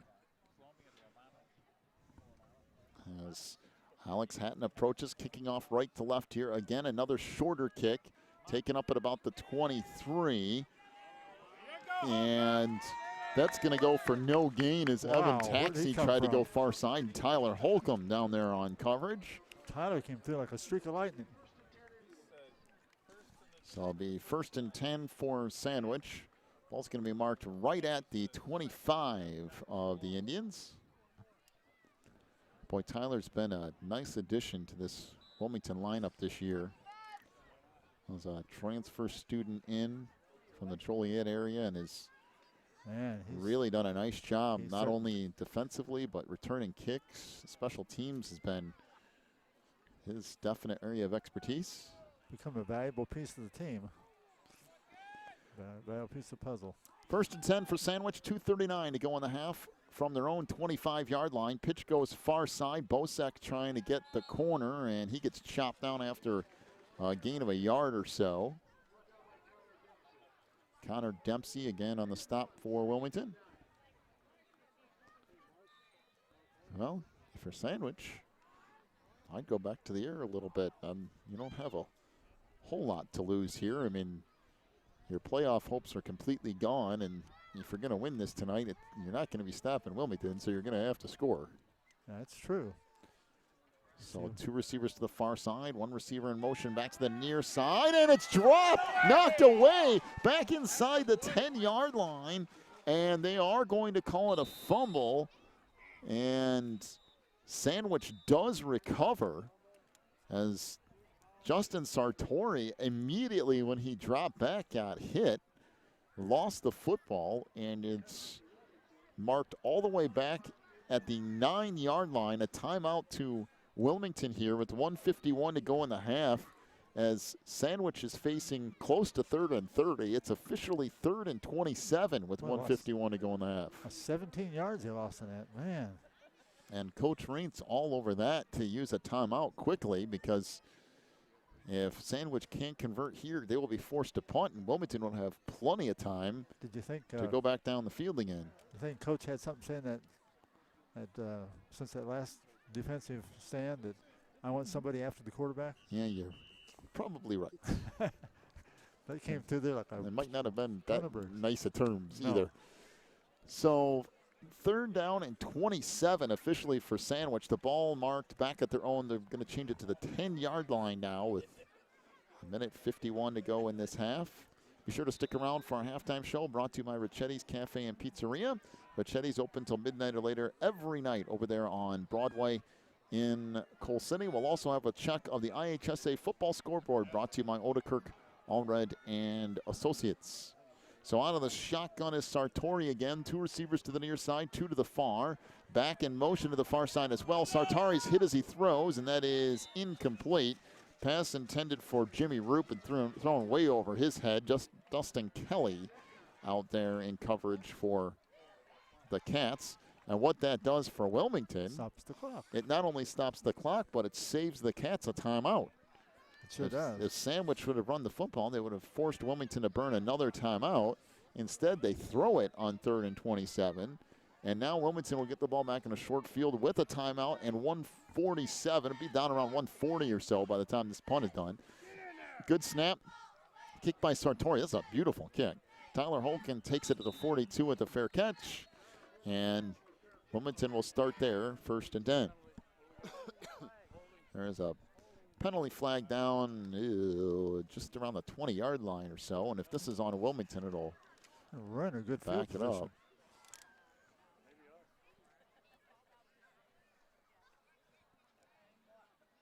And it is against Wilmington.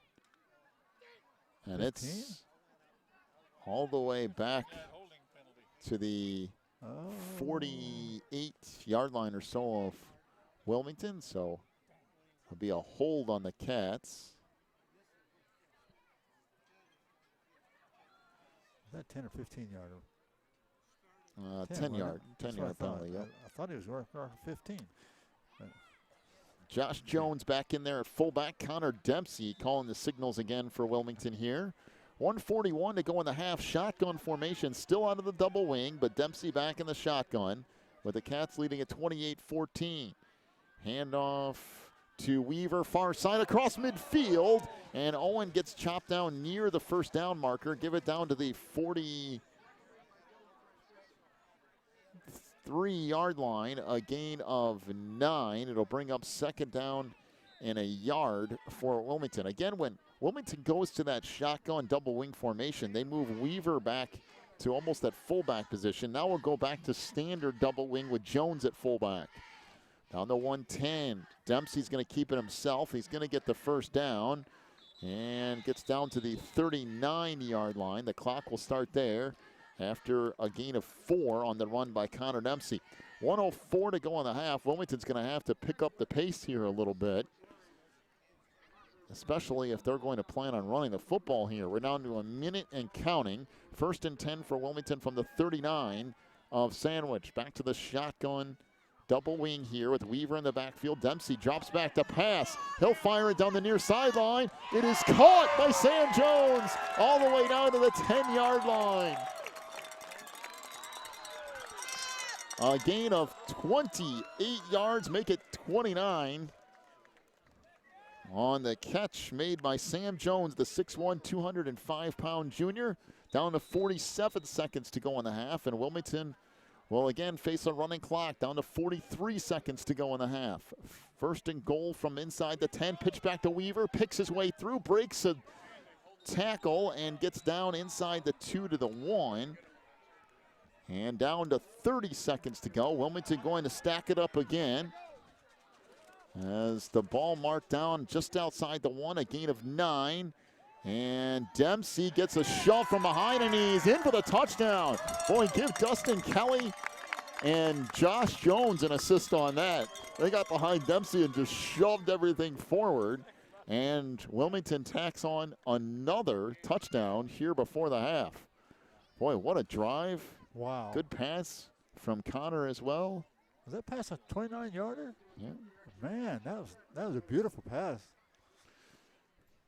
Wasn't the prettiest thing in the world, but it was on it target, looked- and that's it all that looked matters. Hey, as long as it works, it's all that matters.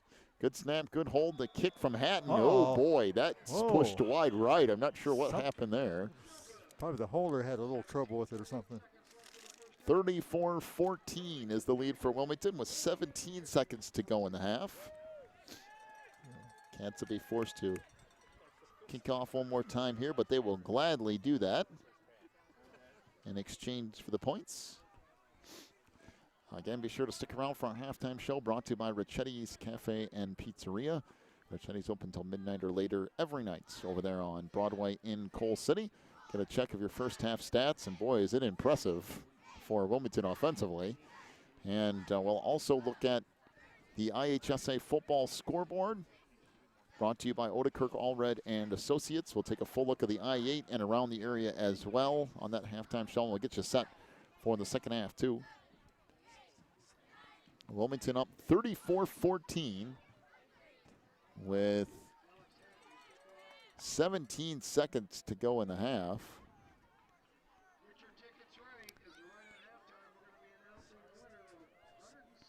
For some reason in my head, I'm thinking squib or short kick or something here. I'm not really sure why. I don't really know what the upside to that would be. It just popped into my head for some odd reason. As Alex Hatton will kick off right to left here.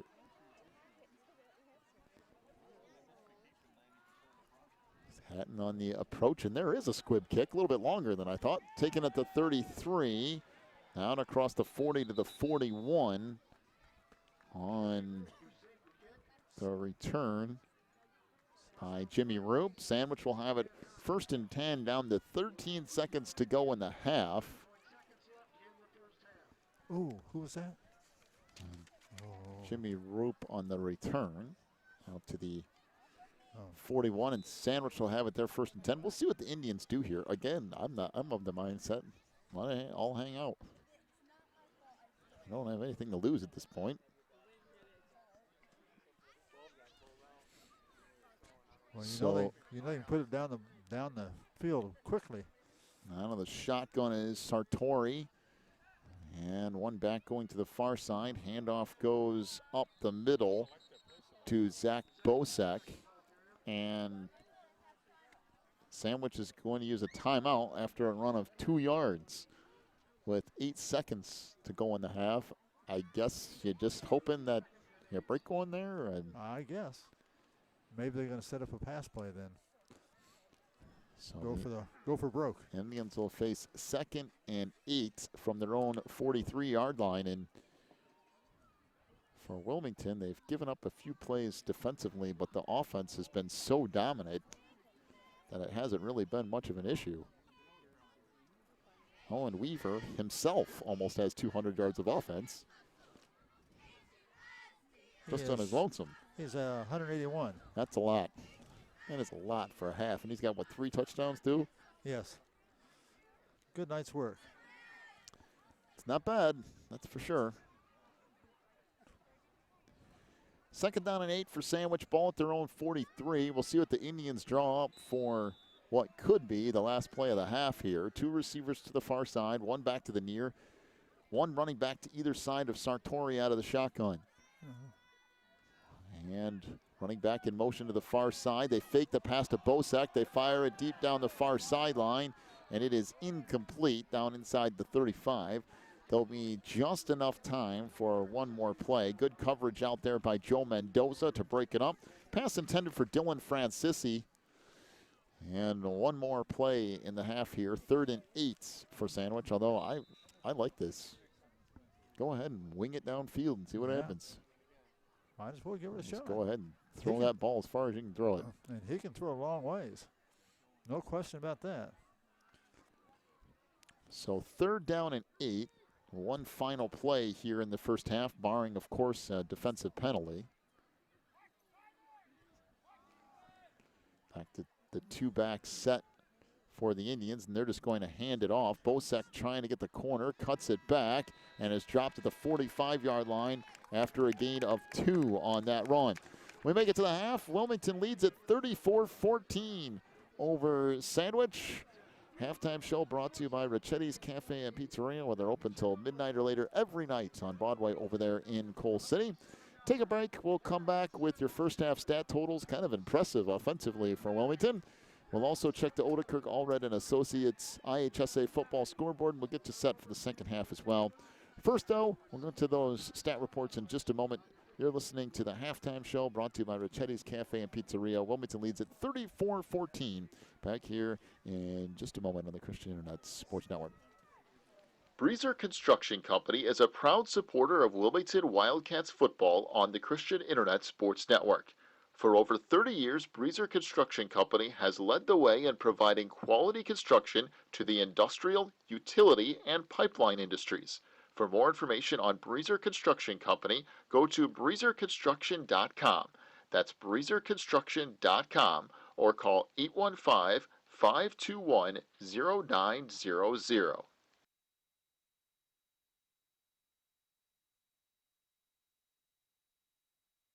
Heroin.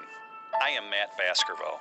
As a funeral director in Will County, I can tell you firsthand that I have seen results of heroin overdose. Plainfield Shorewood, 4 dead. Lockport, 5 dead.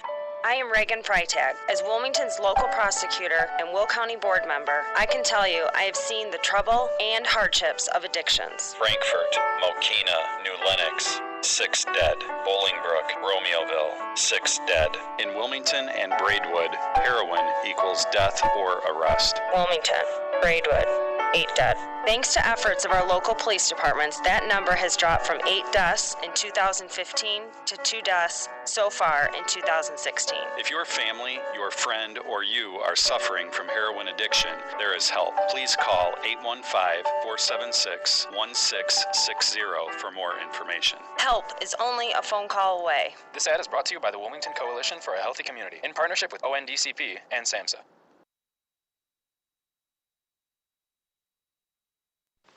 Quigley Technology Services is your local source for computer help. They have built numerous websites, including ours, here at the Christian Internet Sports Network. Quigley Technology Services also specializes in virus removal, so your computer will get back to full speed now. And you can trust them for first-class computer repair, including free local pickup and delivery, plus on-site service, including after hours. Contact Quigley Technology Services at 815-293-7844 or stop by at quigtech.com. That's QUIG tech.com. Phelan Acres Bible Church is the perfect place if you are looking for a church to call home. They have services every week, including Sunday school at 9:45, morning worship at 11, and Wednesday night prayer meetings at 7. Phelan Acres Bible Church is located at 26009 Willow Lane in Wilmington, Illinois. And for more information, call 815-476-7818. That's 815-476-7818. This is Ricchetti's Cafe and Pizzeria halftime show. 34-14 is the lead for Wilmington over Sandwich, and what has been a dominating, at least offensive half for the Wilmington Wildcats. Get to your first half stats here. First of all, for the Sandwich Indians, rushing the football, Zach Bosek, who actually had a pretty decent first half. 11 carries for 47 yards and a touchdown. Justin Sartori with one rush for 12. negative 16 yards and 12 rushing attempts for 31 yards and a touchdown for Sandwich in the first half. Of course, the 16 is on that sack play where he ended up fumbling the football. But outside of that, about 50 yards rushing in the first half, and pretty good numbers for Zach Bosek, over 4 yards a carry. That's not bad. He had a very good half. He had a 32-yard run for a touchdown. Really topped it all off. And then, of course, Sandwich off the arm of Justin Sartori. 3 out of 6 passing the football for 93 yards and a touchdown. Zach Bosek, 1 reception for 7 yards. Dylan Francisci, 1 reception for 6 yards. An 81-yard touchdown pass to Jake Roop. And Sandwich ends up scoring twice in the first half. 124 yards of total offense and 14 points there in half number 1 for Sandwich. For Wilmington, rushing the football, Connor Dempsey, who got the start at quarterback tonight. 3 carries for negative 3 yards in the first half and a touchdown. He got the touchdown on the sneak there right before the end of the half. He slipped down the backfield one time for an 8-yard loss. Dustin Kelly, 7 rushing attempts for 35 yards tonight. Nick Prado has had 2 carries for 2 yards. And the big first half for Owen Weaver, 18 carries. We have it for 181 yards and 3 touchdowns. William Van Dyne with 1 carry for 10 yards and a touchdown as well. Josh Jones, 1 rush for 2 yards. Wilmington, 32 rushing attempts in that first half, 227 yards rushing, and 5 touchdowns. Not too bad. And through the air, Connor Dempsey was 1 of 1 for 29 yards. His 29-yard pass complete to Sam Jones. You add all that together, 256 yards of offense for Wilmington in the first half. Wow. They're on their path to 500 yards of offense in the half. That's and most of it rushing. That's a gigantic chunk of yards, by the way. 256 and a half. Man, that was a fun half. Well, really, you had the Indians had all their yards basically in the first half on 2 plays, and both of them resulted in touchdowns. The 32-yard touchdown run and the 82-yard touchdown pass. All the rest of the night, they found the going kind of rough. Well, we have an extra long halftime show again tonight. We have the senior night performances here for Sandwich. You know, by the time you get homecoming one week, and then you get a homecoming another week somewhere else, and then you get senior night once or twice. We'll have that next week at Wilmington. The last 4 games of the year take 6 hours because you got to try to put all the stuff together. Yeah, because when up at Lyle, they had their homecoming that night, so we got in on that one. Let's see. I was thinking about. No, I don't guess down in Seneca they were on homecoming that night, I guess. No, not quite yet. We got Lyle's, and we got this one here as far as senior night, and then, of course, we had Wilmington's homecoming last week, and then Wilmington's senior night is next week, so quite a bit going on. Let's take another break. When we come back, we'll get to the IHSA football scoreboard brought to you by Odekirk, Allred, and Associates. We'll do that up next as the halftime show rolls on, brought to you by Ricchetti's Cafe and Pizzeria. Back here in just a couple minutes with that scoreboard here on the Christian Internet Sports Network. If you're looking for more information on Wilmington Wildcats football, then check out the Catbackers every Wednesday at 7 at Tuffy's. Each week, Coach Reentz goes over game film, takes questions from the audience, and presents the Offensive and Defensive Player of the Week awards.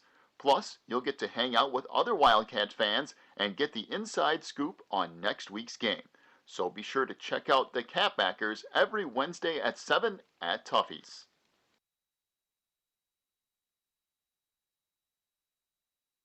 What's up, man? Good to see you're here. Do you want a beer? No thanks, I don't drink. Oh, come on, relax. Have some fun. Everyone else is drinking. We have a lot to do tomorrow and I can't be all hungover from drinking. Yeah, I'm having enough trouble with school and sports and clubs and so much stuff. I don't have time to be worrying about if I got caught drunk. Come on, man. This will help relax your mind and worries, and you'll have a good time. Oh, man, cops. Run. We better book it out of here. I'm so glad we weren't stupid and didn't drink. I know, right? The Wilmington Coalition for a Healthy Community is committed and proud to bring programs and resources to help area residents. Our mission is to build a safe, productive, and substance-free community through these programs. The issues and problems that come with alcohol and drug abuse are very real, and the effects can be devastating. If you or anyone you know is in need of help, please call 815-476-1660. Help is only a phone call away. This ad is brought to you by the Wilmington Coalition for a Healthy Community in partnership with Sebring Goodman Teen Institute, ONDCP, and SAMHSA.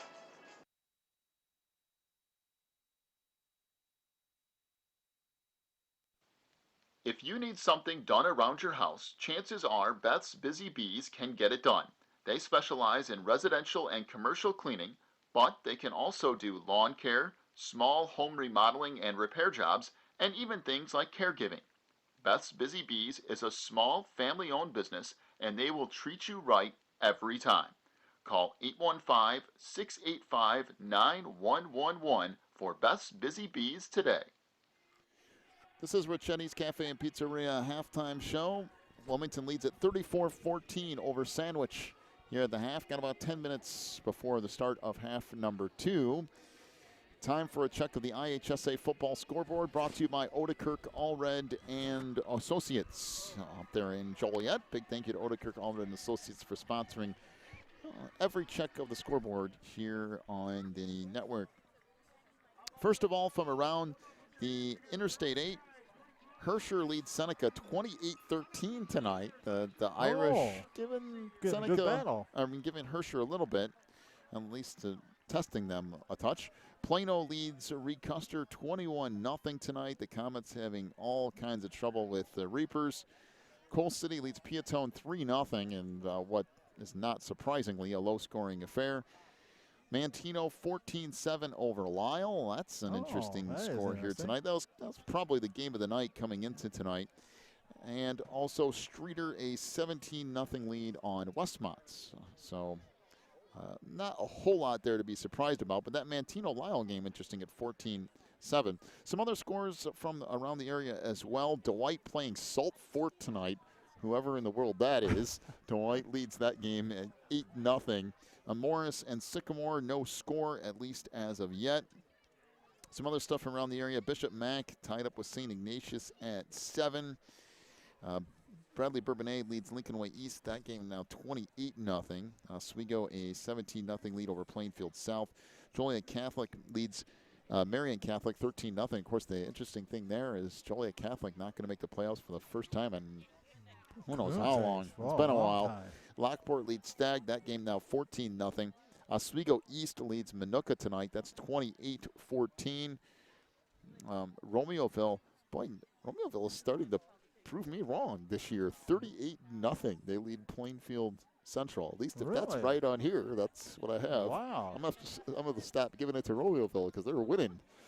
Also, Lamont 36-0 over Tinley Park. Lincoln Way Central leads Andrew 21-0. Plainfield North leads Plainfield East 42-0. Good grief.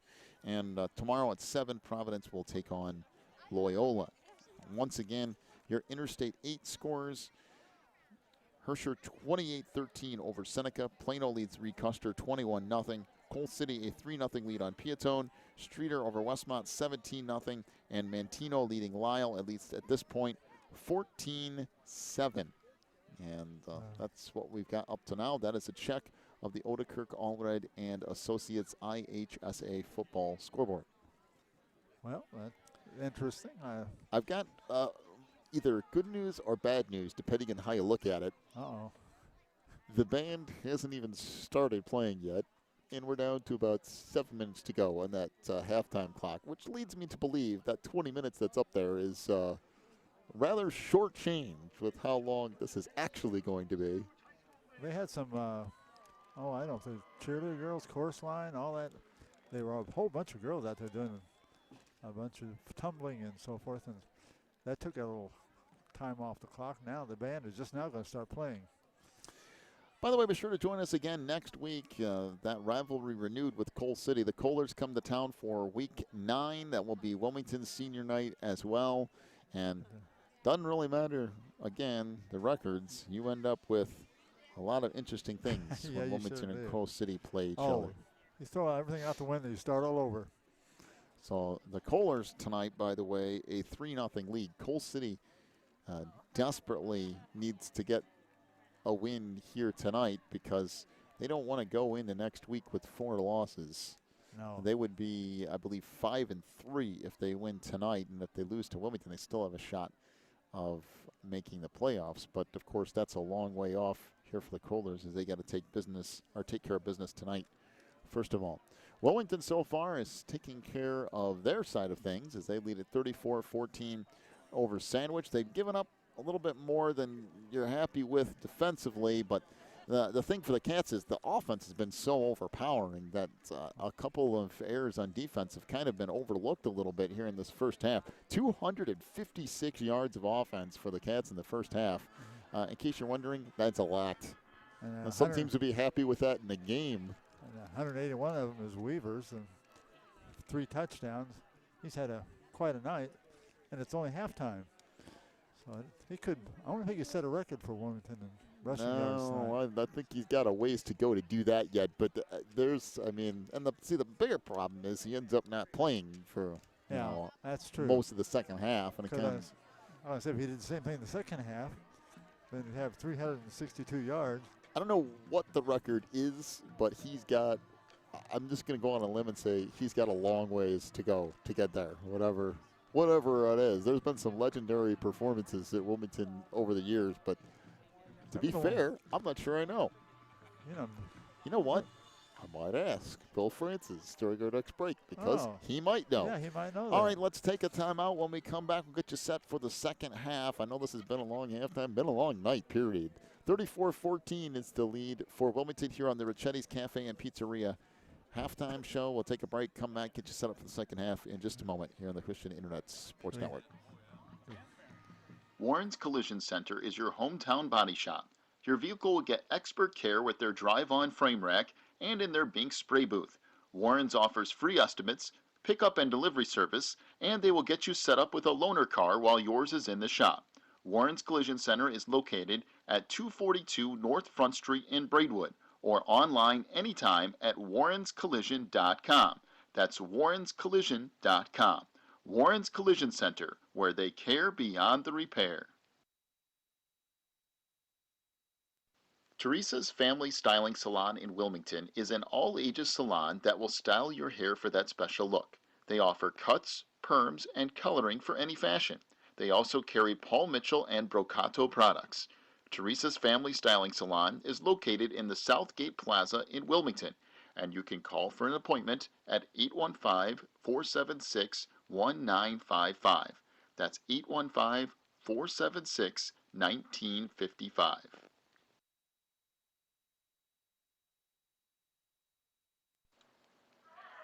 Hey, Billy, where do you think you're going with that beer? What's the big deal? He is at home. Nice, Bob. Real nice. Look, they're practically grown. They're juniors and seniors now, and they're here for the day. They're not going anywhere. Yeah, that may be true for yours, but you can't let the others drink. In Illinois, the social host law holds adults accountable for underage drinking. If a minor who was drinking at your house injures or kills someone, you are guilty of a Class 4 felony. You get fined. You go to jail. So, being the host, aka the adult, letting high schoolers drink is illegal. Be their guide, don't provide. If you or someone you know abuses alcohol or drugs, please call 815-476-1660. Help is only a phone call away. This ad is brought to you by the Wilmington Coalition for a Healthy Community in partnership with ONDCP and SAMHSA.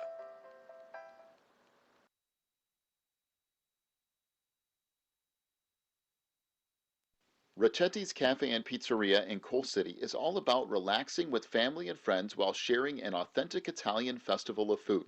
They are the home of the Chicago-style deep dish pizza, but they also have a full menu, including pastas, burgers, salads, and more. Check out all of their daily specials, too, online at ricettis.net. Ricetti's Cafe and Pizzeria is at 375 South Broadway in Coal City, and they are open till midnight or later every night. Stop in for an authentic Italian experience at Ricetti's. Once again, big thank you to Ricetti's Cafe and Pizzeria for sponsoring each and every halftime show here this year, as this one in particular draws to a close. 34-14 is the lead for Wilmington as we get set for the start of quarter number 3. And so far tonight, the game of the night, at least in the I-8, is Mantino with a 14-7 lead on Lyle. Everything else has kind of gone the way that it's supposed to.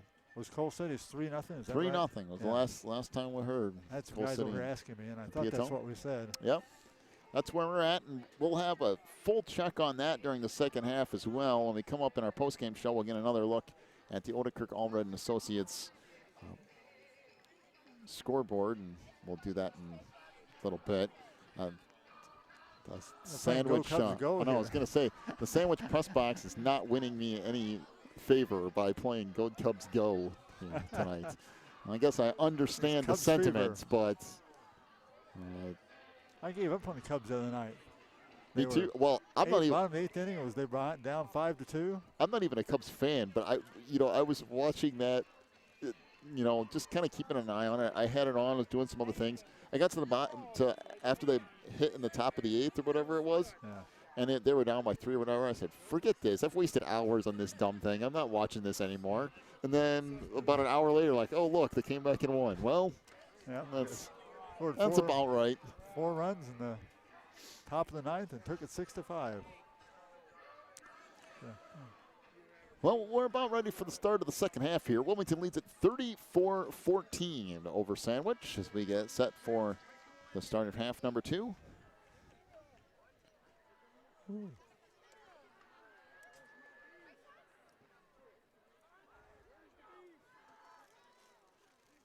Oh. So both teams will come back out and warm up a little bit. We got about 3 minutes. Why not? 20 minutes wasn't enough. Might as well add another 5 or 10 minutes in that clock.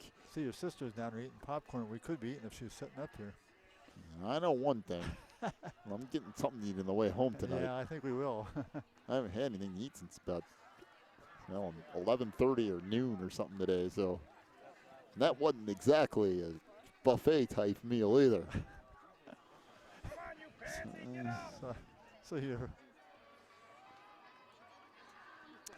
Well, we're back with you next week. Wilmington will be at home to take on Coal City. 6:45 broadcast time here in the network. Although, if you've paid attention to things down through the years, like tonight, we were a good 15 minutes late or so getting on the air, but that was because, well, the game was 15 minutes late. Yeah, the sophomore game took forever getting over, and then they had senior night with their 65 members of the senior class or whatever being introduced tonight, and we got a late start. Matter of fact, we're closing in on 9 o'clock. It's been a lengthy night tonight. Yeah, there's been a lot of things that took extra time. Well, they had a long halftime here tonight. I mean, that girls group did more dancing and tumbling and all. Took 3/4 of the halftime. By the way, they were quite good, too. Did some tumbling. They did drop one girl, but they kind of cushioned her part of the way down so she didn't break her back. She got out of it. But they were doing some fancy stuff over there, some tumbling routines that were very, very impressive. It always seems to me like if both teams are out here for the entire halftime, why can't they didn't you just warm up for the last 3 minutes of the 20 minutes? That's what I wondered, too. It's one thing if you're in the locker room and you're coming out at the last minute or something, but both these teams stay out here. It's one of your questions for Coach tonight is why has Tribman been out so much? Well, yeah. And he didn't finish the first half. He was back out again. I'm not sure if that's disciplinary or if it's a health issue. Yeah, I was wondering if it's a health issue. Dempsey is out here warming up again. Done a good job, too, by the way. Yeah. A little sophomore filling in, did a nice job. Actually, Dempsey's out here warming up with Treadman, so it's hard to. Oh, they're both warming up. My guess is Jeff's probably going to be back in there to start the second half, although I'm not particularly sure about that. Tonight it's been, I thought once he came in at the beginning of the second quarter, he'd be in to stay, but he was in for a couple series, and then Connor finished up the half. But again, the positive note to that is, you know, Connor's getting a lot of first-team snaps, and should they need that at some point in the future, it is nice to have somebody who has a little bit of experience back there. Did a nice job. And he's shown that he can get the football to where it needs to be. Even the pass, it was a little bit short and off the side, but it was out there where he could run it down and get it. And that was about a 29-yarder, so it wasn't anything to sneeze at. All right, so Wilmington will get set to kick it off here. Alex Hatton with the ball teed up at the 40, kicking off right to left. 14, the lead for Wilmington as we start half number 2 here. And the kick will be relatively short again, taken at the 20-yard line by Evan Taxi. Try to go far side and going to get about 3 yards, and that's it. Good pursuit by Wilmington on special teams.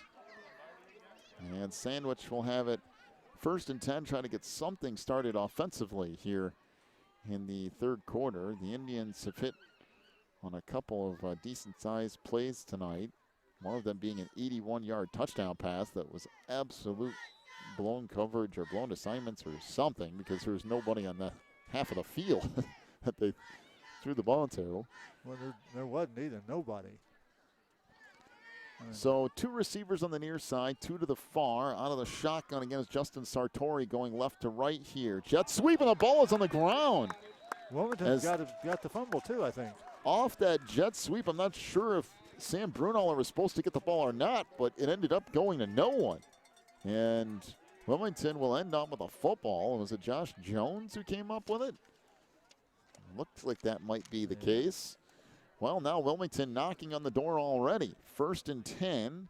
Ball at the 22-yard line of Sandwich. And Connor Dempsey back in there to take the snaps to begin half number 2.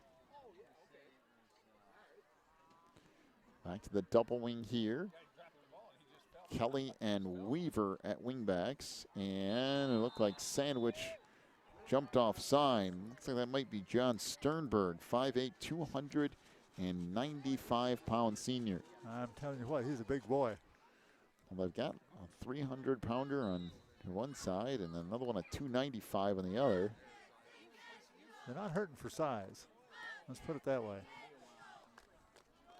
Of course, the problem is stopping it at the initial attack is one thing, but if they manage to get through, then can be a big issue. So 1st and 5 for Wilmington from the 17 of Sandwich. Dempsey, another hard count here. And he'll hand it off up the middle. This is Preto breaking free to the 10. Preto inside the 5. And finally tackled down near the goal line at about the 1-yard line. A gain of 16 yards on the run by Nick Preto. Boy, that was a quick burst right up the middle. Wow, that was fast. So 1st down and goal for Wilmington from the 1-yard line. Hope they go back to Preto here and let him finish this thing off. Well, that would seem relatively predictable. Yeah. Right. So back to the double wing. Kelly and Weaver at wingbacks. Dempsey back in under center, and they do go back to Preto. They did try to get him in the end zone. Did he get in? I'm going to say he didn't quite make it, though. I don't know how. It's got to be almost in the end zone. Well, he got about a yard's worth of a game. He couldn't have missed it. He must be about the 2-inch line or something. Well, they tried to come right back to him, let him get the touchdown and finish it off. But he didn't get in. He was fighting it. You come back to it again and try it again. That big defensive line was, Indians are standing in there too. All right, 2nd and goal from inside the 1. And this is Kelly off the right side, and Dustin Kelly will cruise into the end zone off some nice blocking off that right side of the offensive line. Who's big number 74? 74 is Blake Geis, a 6'3", 250-pound junior. He pulled out of his position and followed him through and shoved. So the 1-yard touchdown run from Dustin Kelly makes it now a 40-14 lead with 10:35 to go in the third. So far tonight, Dustin Kelly's got a touchdown. Owen Weaver's got 3, and William Van Dyne has 1. Good hold by Trudman, and the kick is good by Alex Hatton. 41-14, Wilmington leads it. 10:35 to go in the third. Take a break, come back with more Cats football in a moment on the Christian Internet Sports Network. ACN Representative Peter Treby is helping people just like you save money on their bills every month. ACN has deals in place for high-speed internet, wireless service, energy, television, home phone service, and home security. It's simple. All you have to do is click on the ACN link, fill out an analysis form, and Peter will tell you how you can start saving money today with ACN.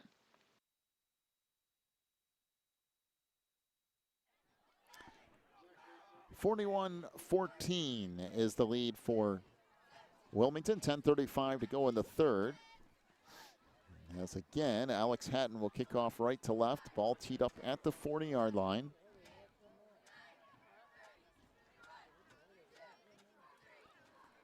Man. For the Cats, it has been more or less on a couple of times tonight a quick strike offense. And then at other times, they've taken 5-6 minutes off the clock. So Hatton on the approach. And his kick, decent kick here, nice back kick. to about the 12-yard line. Returned there by Dylan Bombach. Tried to come back to the near side. And guess who on the tackle for Wilmington? That's Tyler Holcomb again. There he is. On special teams. Boy, has he done a nice job there for Wilmington. First and 10 for Sandwich. Ball out across the 20. We'll see where they officially spot it here. Looks like it'll be the 22-yard line. Okay. That's the same place they had it last time. Well, for the Indians, what do you do here?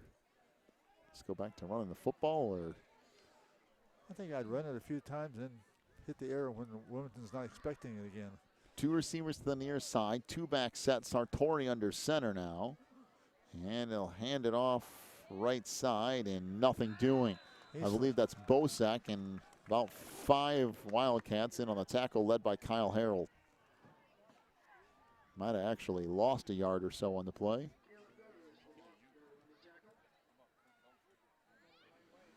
Telling you, I'd like to have that Zach Bosak on my team, though. Yeah.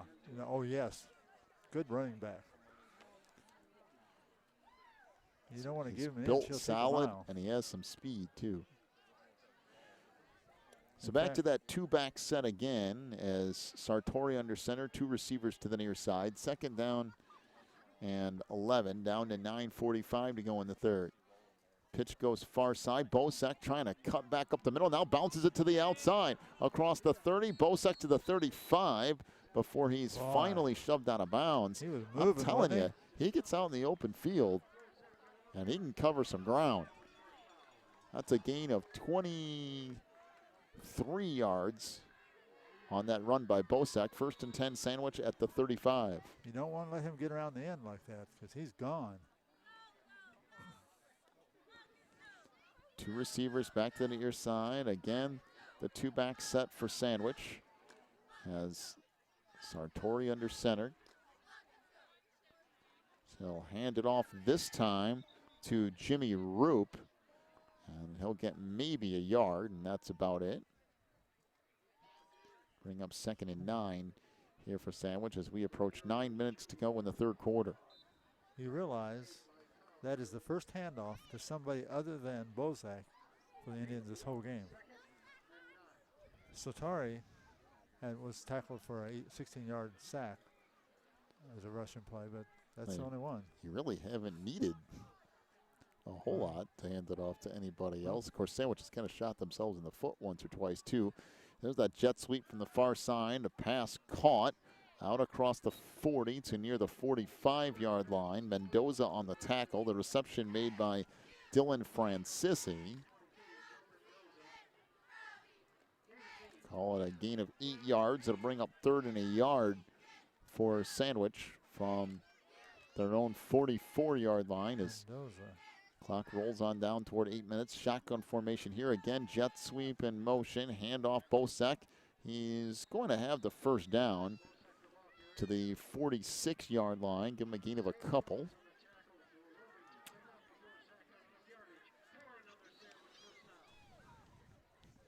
And again, the clock will keep running, and Sandwich will hang on to the football.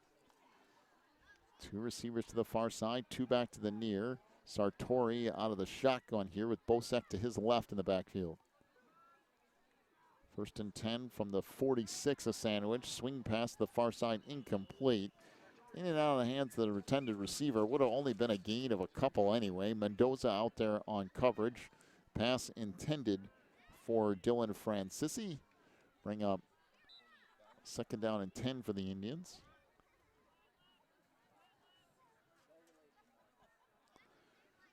Now trips receivers to the far side. 1 back to the near. Sartori out of the gun with 1 back to his right. Now in motion is Bosek. Gets the handoff near side, trying to get the corner, and that's going to get strung out for nothing.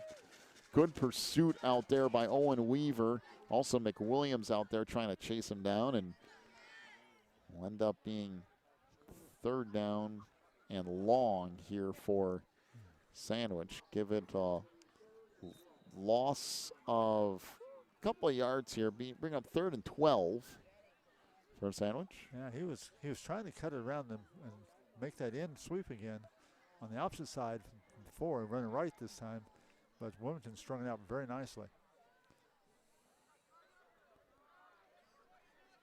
Down to 7 minutes and counting in the 3rd quarter. Everything packed in here. Only 1 receiver split out, and that 2-back set again. Dropping back to pass Sartori. Fires far side. Caught inside the 40, up the sideline. This is going to go for 6. Another touchdown on another long passing play. Looks like Dylan Francisci. Was it Francisci or was it Knight?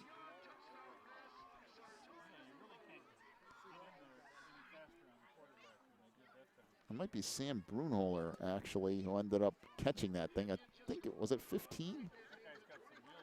15, 13 look awfully a lot alike, but I think it was Brunholer.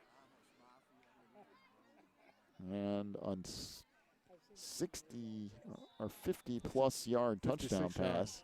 And we have a flag down. Now the kick is good, making it now 41-21.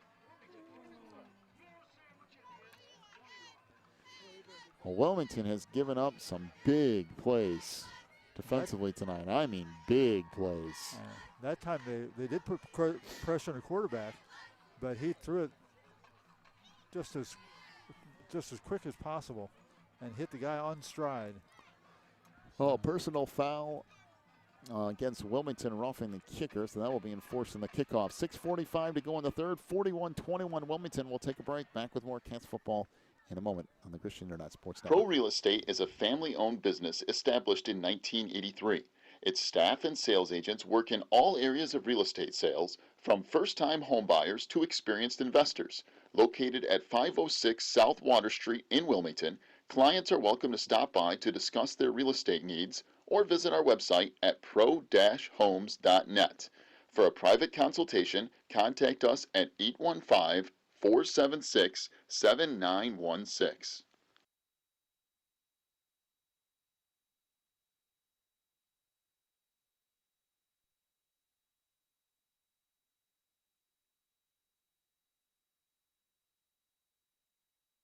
When you need the very best representation on your side, the attorneys and staff at Odekirk, Allred & Associates are here to help. With extensive professional experience in cases involving criminal defense, divorce, custody, personal injury, residential real estate, and driver's license reinstatement, Odekirk, Allred & Associates and its diverse team is prepared to commit personalized attention and aggressive representation to achieve positive outcomes for your most stressful legal issues.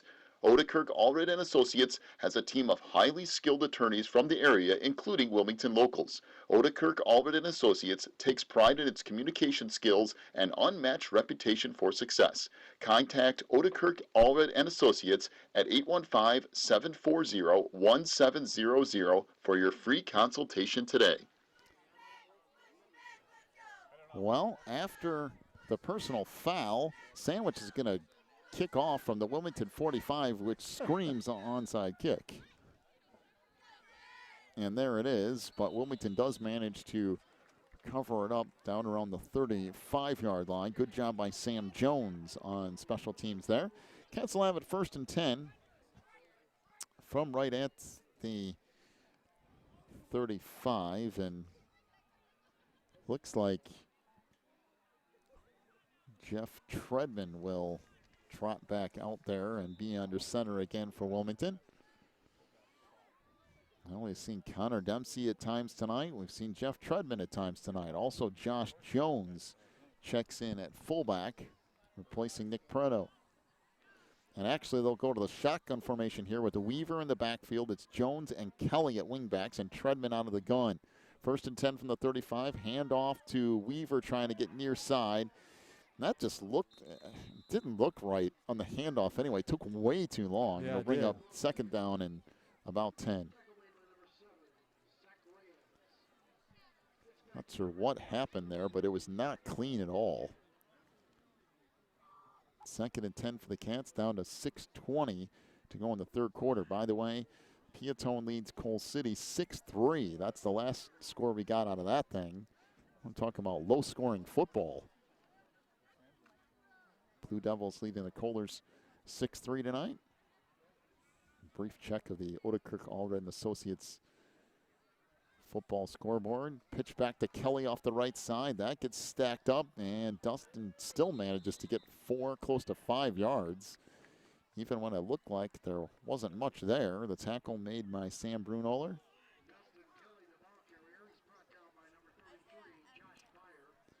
Bring up 3rd down and 6 for Wilmington after a gain of 4.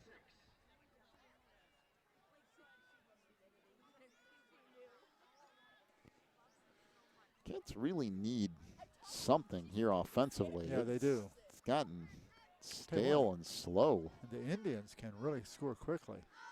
Again, Jones and Kelly at wingbacks. Out of the gun is Treadman. Fakes the handoff, looks right side, fires it for Anders Almberg down the field. That's tipped and incomplete. That was a dangerous pass. Sure was. Almberg was covered, and I was asking to get that thing picked off. Anders actually come back to help knock it away from Evan Taxi, and Wilmington's offense does nothing. And it'll bring up 4th down and 6. Well, if you give up another quick score, well, you're right back in danger territory. Yeah, you don't do that. It's 5:11 left in the 3rd quarter yet.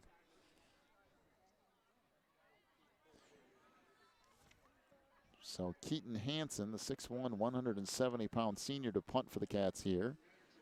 Good snap. Hansen's kick. Wow, what a beauty. That is. And it'll bounce at the 25 on what a roll. Inside the 15, all the way down to about the 12-yard line. Great kick by Keaton Hansen. Talk about flipping field position. Punt of close to 50 yards on the kick for Keaton. Well, Sandwich will have it 1st and 10 from their own 12, but the Indians have managed to put together some quick scoring drives tonight. And they really need another one here if they want to have any chance at this game. They have most of the yards in 3 plays, and all 3 of them were touchdowns. Man, I tell you what, they can strike quick. So 1st and 10 for the Indians. And 2 receivers off to the near side, and that 2-back set again for Sandwich. Under center is Sartori. He'll hand it off right side, and that gets stacked up. Man, Bosek still going, though. He's a tough runner. Churn through a couple of tackles. As Josh Jones ended up with a tackle, but that's a nice 3-yard run by Bosek, a hard run. Sandwich starting to run out of time here. They have any shot at this thing. They really need to score before the end of the third quarter as they're down 20. 2 receivers to the near side. Looks like 2 to the far as well. Sartori out of the gun. Takes the snap. Drops back the pass. Fires. Caught. And out across the 20-yard line. Good tackle by Connor Dempsey on Jimmy Roop. A gain of about 6 more. It'll bring up 3rd and a yard for Sandwich.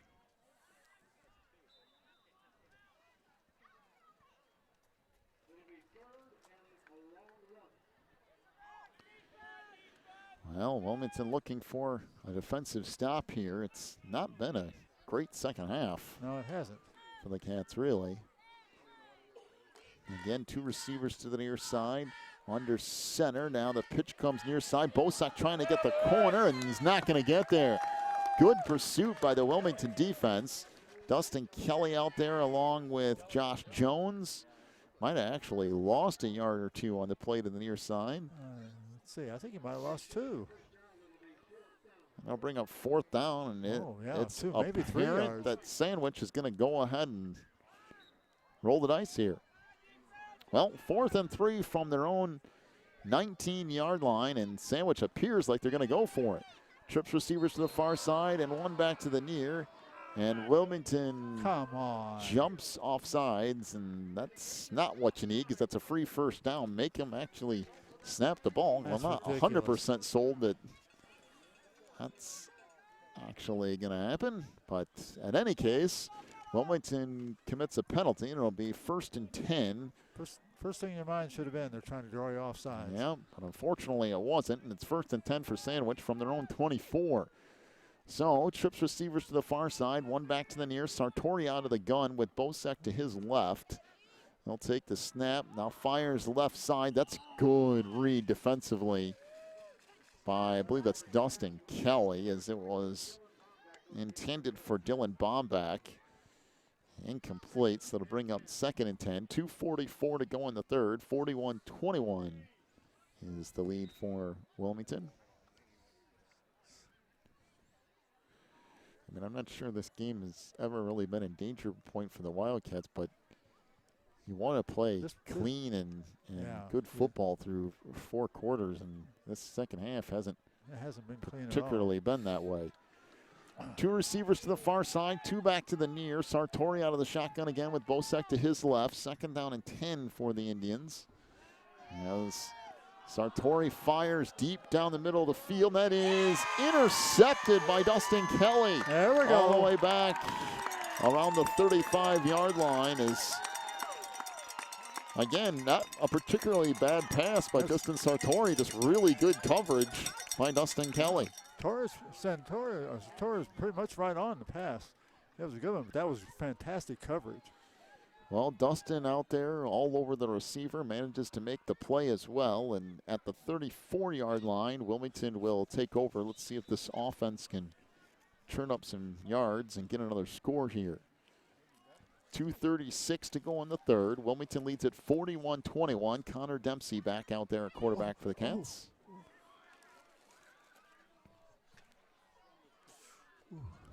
So Weaver and Kelly back in there at wingbacks, and I believe Preto's returned at fullback too. Dempsey taking his time, pitch back to Weaver, breaks a tackle out across the 40. Gets out to near the 42-yard line before he's finally tripped up. A gain of about 8. 2nd down and 2 for Wilmington here. Again, the whole idea is hang on to the football, get 1 first down after another, and use up most of the rest of this clock tonight. You got to keep that ball out of the hands of that Indian offense. They can flat out go down the field in a hurry. So 2nd down and 2, back to the double wing again. Dempsey with another long count. And the pitch back to Kelly, breaks it back and gets flung to the ground at about the 47-yard line. Good tackle on the play made by Sam Brunaller. And it is a first down for Wilmington off of that carry.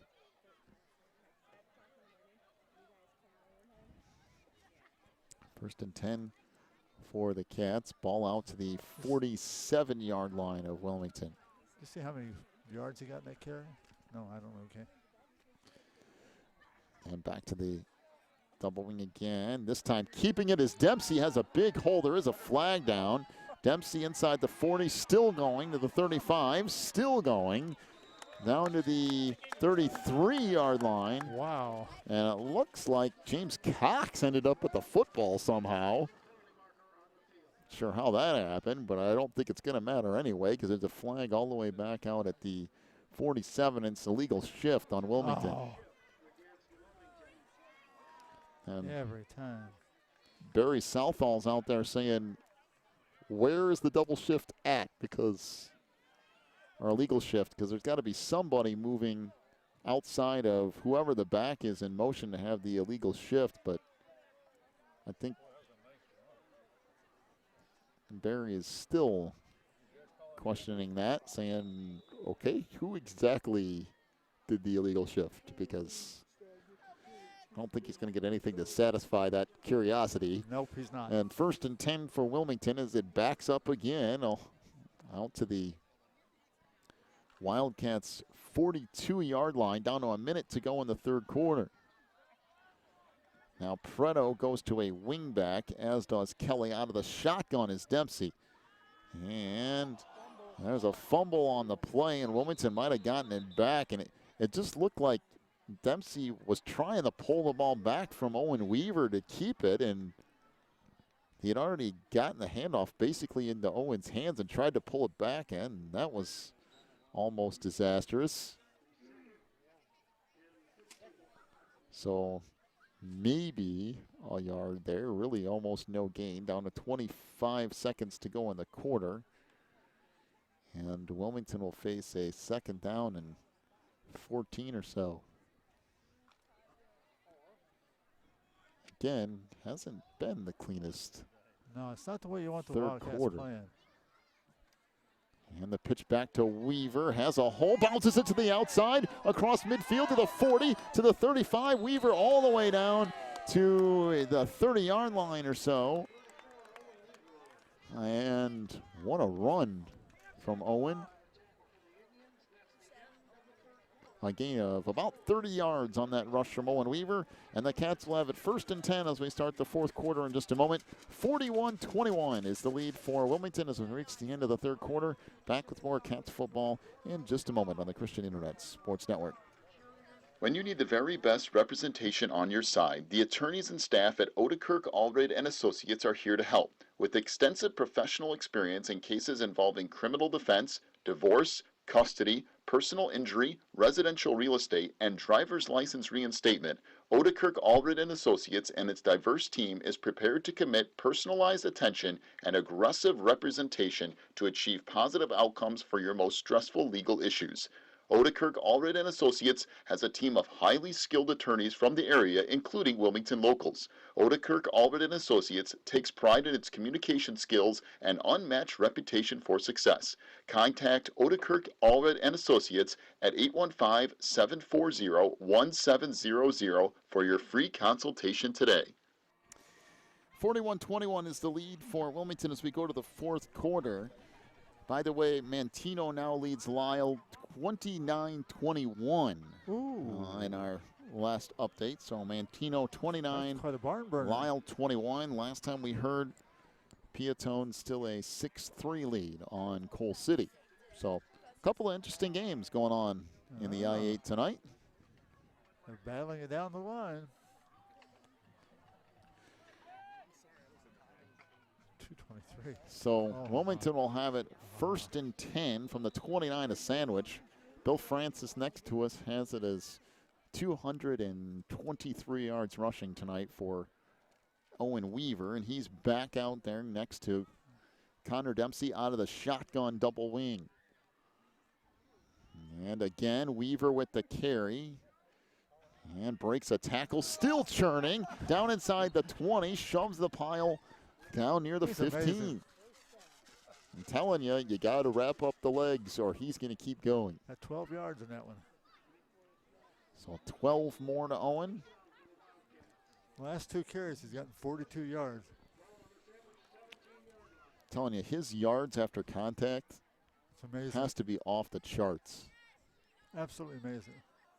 Every now and then he gets a free run, but man, when he makes contact, he just keeps going. So 1st and 10 for the Cats at the 17 of Sandwich.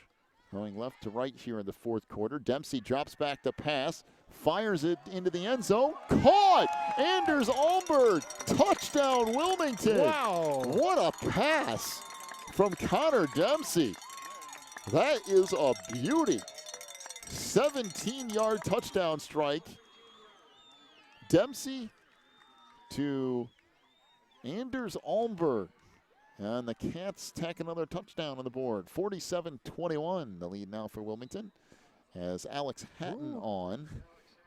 John Golson out to hold this time around, so a little bit of a change there. Dustin Kelly still snapping. Good snap, good hold by Golson, and the kick is good by Alex Hatton. 48-21 Wilmington, 11:16 to go in the 4th quarter. Take a break, back with more Cats football here in just a moment on the Christian Internet Sports Network. Breezer Construction Company is a proud supporter of Wilmington Wildcats football on the Christian Internet Sports Network. For over 30 years, Breezer Construction Company has led the way in providing quality construction to the industrial, utility, and pipeline industries. For more information on Breezer Construction Company, go to breezerconstruction.com. That's breezerconstruction.com or call 815-521-0900.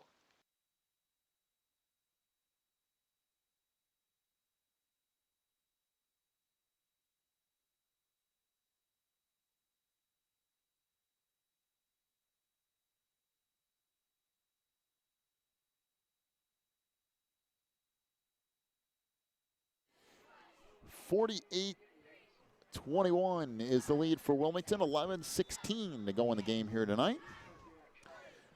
It's been interesting here from Sandwich High School, sitting in the visitor side bleachers tonight. Did that surprise you? That pass? It did kind of. It was a beautiful throw. It was beautiful. By Connor. Look at this kick. All the way back inside the 5-yard line, and Wilmington almost had it covered, but now spinning away is Dylan Bombach. Goes out far side, gets across the 20, and that's actually a really nice return considering he could have been stacked up inside the 10. So 11:04 to go in the game. Wilmington now leads it comfortably at 48-21.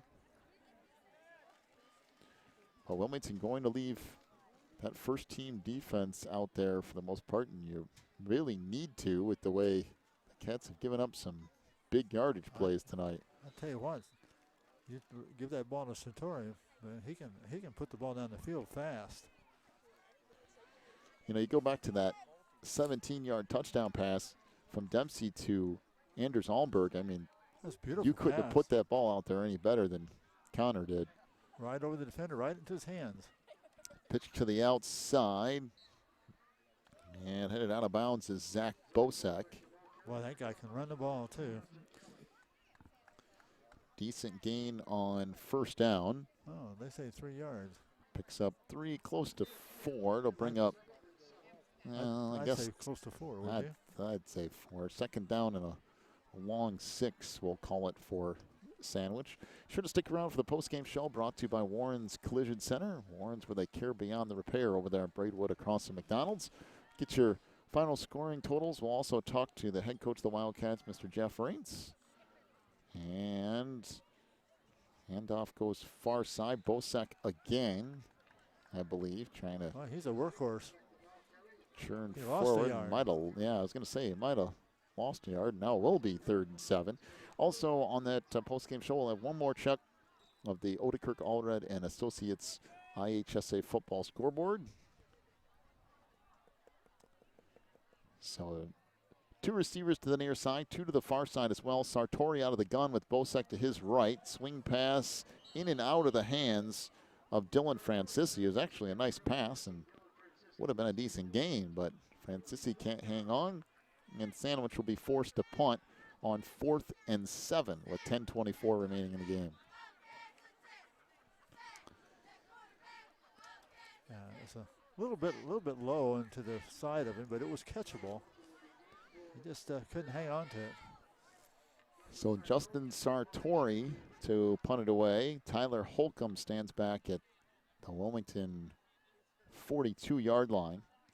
Kick by Sartori. Nice one. Speaking of nice kicks, that's pretty decent. Shorter, but a nice high kick. And the fair catch called for and made at the Wilmington 44-yard line. So now you'll start seeing a few substitutions here for the Cats. As William Van Dyne checks in, as does Matteo Lombardi. We also have a lot of substitutions on that offensive line as well. And Jeff Treadman back in there at quarterback. Cats will shuttle on Keaton Hansen too. So Van Dyne back in there at wing back, and Matteo Lombardi at the other wing gets the pitch. So he'll go out across the 45-yard line to near the 48. Give Matteo a gain of 4 on first down as Wilmington continues to shuttle in and out some players here.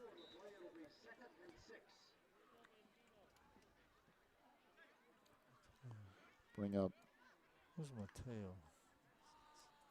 second down and close to 7 here. He's 38, should be on there. Oh. Back to the double wing again. Tyler Holcomb with the carry. Churns forward across midfield, still going down inside the 45-yard line to about the 44.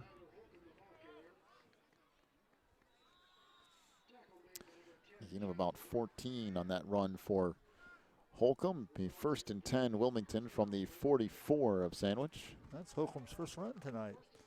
Played the defense, great special teams. He hasn't had a whole lot of carries this year. The only carry he had before that went for a touchdown a few weeks ago. In motion, Van Dyne gets the pitch off the left side, trying to break it to the outside. Still going, runs through one arm tackle and gets down inside the 35-yard line before he's stacked up. Should be close to another first down here, under 9 minutes to go in the game. It's like about 9 yards that time. Bring up second down and a yard here for Wilmington.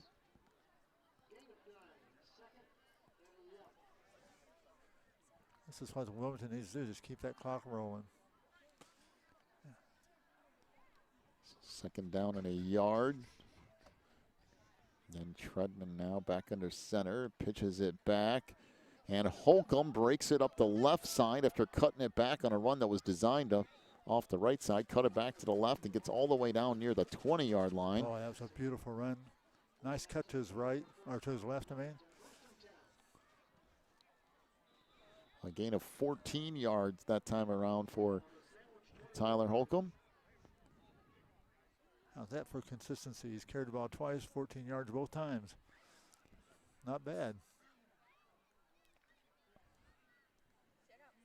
First and 10 from the 21 of Sandwich. We roll up on 8 minutes to go in the game. 48-21, the lead here for Wilmington. Pitch back. This is Holcomb again. Hanging on to the football. Yeah. Somebody was trying to strip it out of his arms, but decent run there on first down for Tyler. Gain of 5, bring up 2nd and 5 for Wilmington from the 16 of Sandwich. Yeah, they were trying to rip the ball out of his hands, and he just grabbed both arms and backed down the field farther.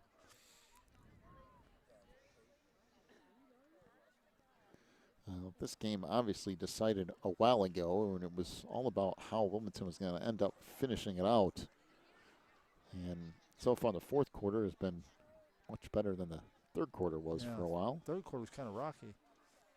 Pitch back to Matteo Lombardi.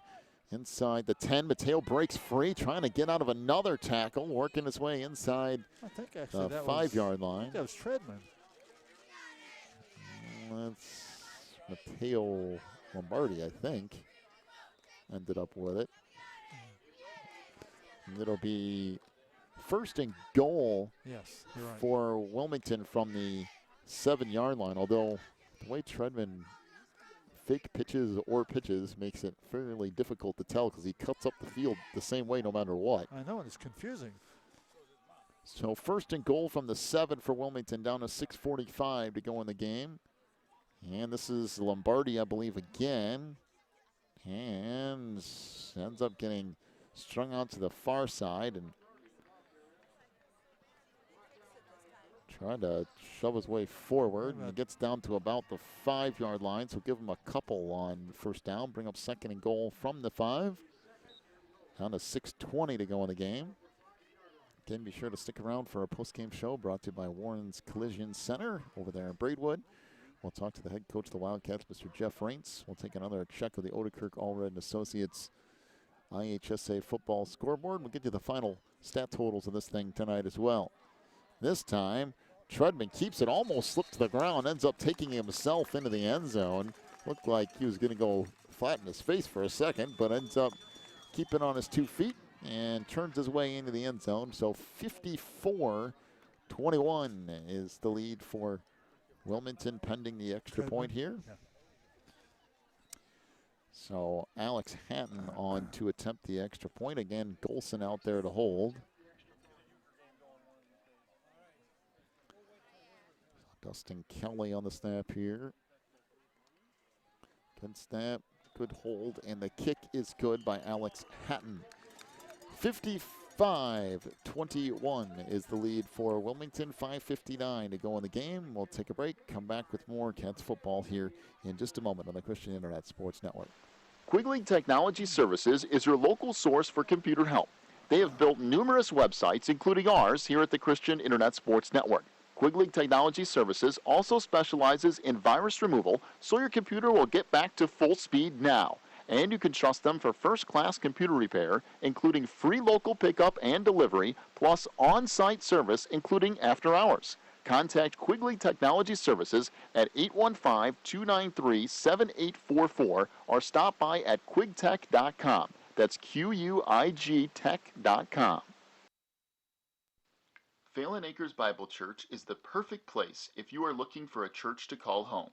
They have services every week, including Sunday school at 9:45, morning worship at 11, and Wednesday night prayer meetings at 7. Phelan Acres Bible Church is located at 26009 Willow Lane in Wilmington, Illinois. And for more information, call 815-476-7818. That's 815-476-7818. 55-21 is the lead for Wilmington. 5:59 to go. I just got a real interesting scoring update on the Odekirk Allred & Associates IHSA football scoreboard. Pass that along to you here in just a moment after we have this kickoff from Alex Hatton kicking left to right. And I'm telling you, it's hot off the presses. Yeah, it is. There's a squib kick picked up at the 33 or so and returned out across the 40, and Sandwich will start there first and 10. Coal City leads Piatone 10-6 with a minute to go in the game. Apparently the Kohlers threw a 40-yard touchdown pass on 4th down in the 4th quarter to go up 10-6. And now Piatone with just a minute to try to answer. And Coal City absolutely had to have that game tonight because they could not go into that game with Wilmington next week with 4 losses. That would have been big trouble. That'd been really tough on them. So first and 10 for Sandwich, 5:53 to go in the game. It's 55-21 Wilmington. 2 receivers to the near side, trips to the far, and out of the shotgun is Sartori. Takes the snap, hands it off on the jet sweep. Bosek trying to get the corner, across the 40 and shoved out of bounds down around the Wilmington 40-yard line or so. A gain of 20 on first down for Zach Bosek. That guy can pick him up and lay him down. Well, on Wilmington with their complete second-team defense in there, and the first-team defense had some issues stopping them. Yeah. So back to that 2-back set. Sartori back under center here.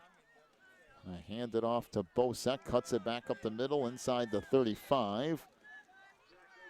Down near the 32-yard line or so. Give Bosek another 8 yards. Well, he's racking up the yards now. And Sandwich in hurry-up offense mode. Sartori back under center. Hands it off. Bosek inside the 30. And he'll pick up about another 5 yards or so down to the 20. Give him 6 yards all the way down to the 25-yard line. Sartori brings them back up to the line here. And Sartori rolls out near side, trying to get the corner. Van Dyne did a real nice job of Good tracking hustle. him down after a gain of 5 or 6, but that could have been way worse. Van Dyne managed to eventually track him down to the near side. A gain of about 6, close to 7, but as we mentioned, that was a nice job because he was the only one out there. He was it, and he had to run him down. Down to about 4.5 minutes to go in the game. Sartori under center, pitches it far side. Bosek trying to get around the edge. He's going to the 10, to the 5, and Bosek is in for the touchdown on an 18-yard touchdown run for the Indians with 4:19 to go in the game. That'll make it 55-27 pending the extra point.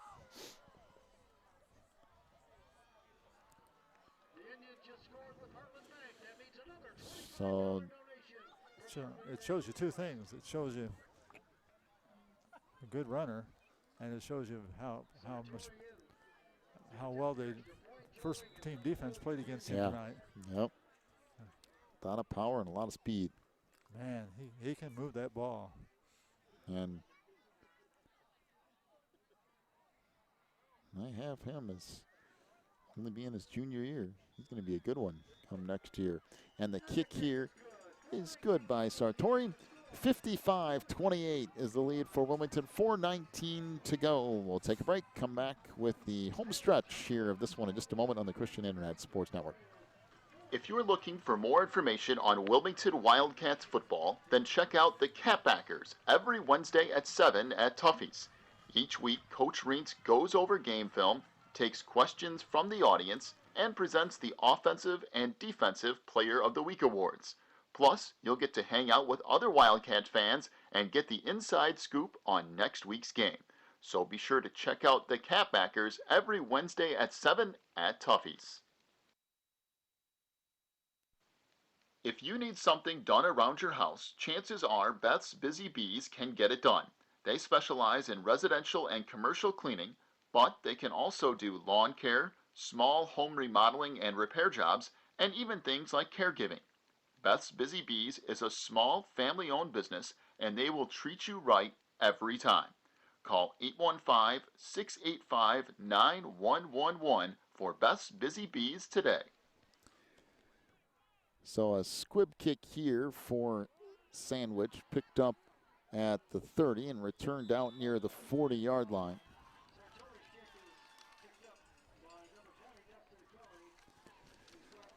So Wilmington will have it 1st and 10 at their own 39-yard line.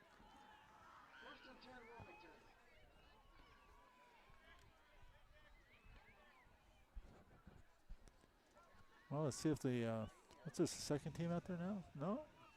Yeah, it is. It's a lot of them are. Yeah.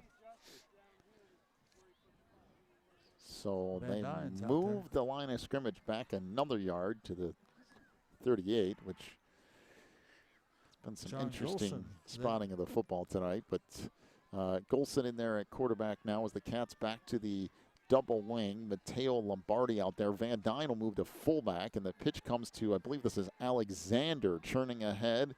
Wow. And out to near the 45-yard line. Matt Alexander, the 5'8", 175-pound junior on the carry.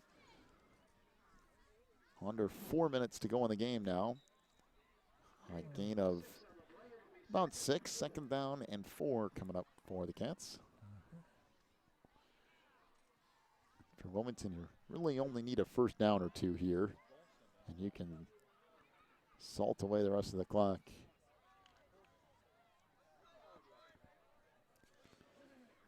Second down and a short 4 here. Golson brings them back up to the line of scrimmage. And the pitch back to Lombardi off the left side. He'll get a yard or two. That's about it. It'll bring up 3rd and short for Wilmington.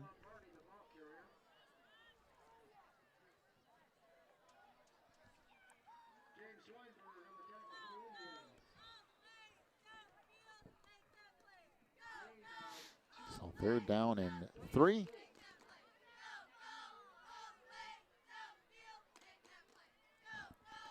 Oh, clock rolls under 3 minutes here. For Wilmington, you'd really like to get one more first down, and you won't have to give the ball back to Sandwich more than likely. Yeah, that's what they would like to do. So back to the double wing again. This time keeping it is Golson, and he's going to have the first down. Good Out run. across midfield down to the 48 of Sandwich. A gain of 7 yards on the run by John Golson. That will give Wilmington a first down, and that's pretty much going to do it here. Yeah, won't be much time left anyway. Sure to stick around for our post-game show, brought to you by Warren's Collision Center. Warren's, where they care beyond the repair, right across the street from McDonald's there in Braidwood. Post-game show, we'll talk to Coach Raints. We'll also have your final stat totals, and we'll make one more check of the Odekirk Allred and Associates IHSA football scoreboard. Max and Rain just checked in the game. And the pitch back to Alexander. Breaks a tackle up the sideline. Alexander to the 30, to the 20, and Matt Alexander is going to cruise into the end zone. Where'd that come from? Touchdown, Wilmington. Now that happened on a hurry. Didn't that? 47-yard touchdown run from Matt Alexander. Broke a couple of tackles, bounced it to the outside, and then just took off. Well, so much for running the clock out. Well, 61-28, pending the extra point here from Alex Hatton.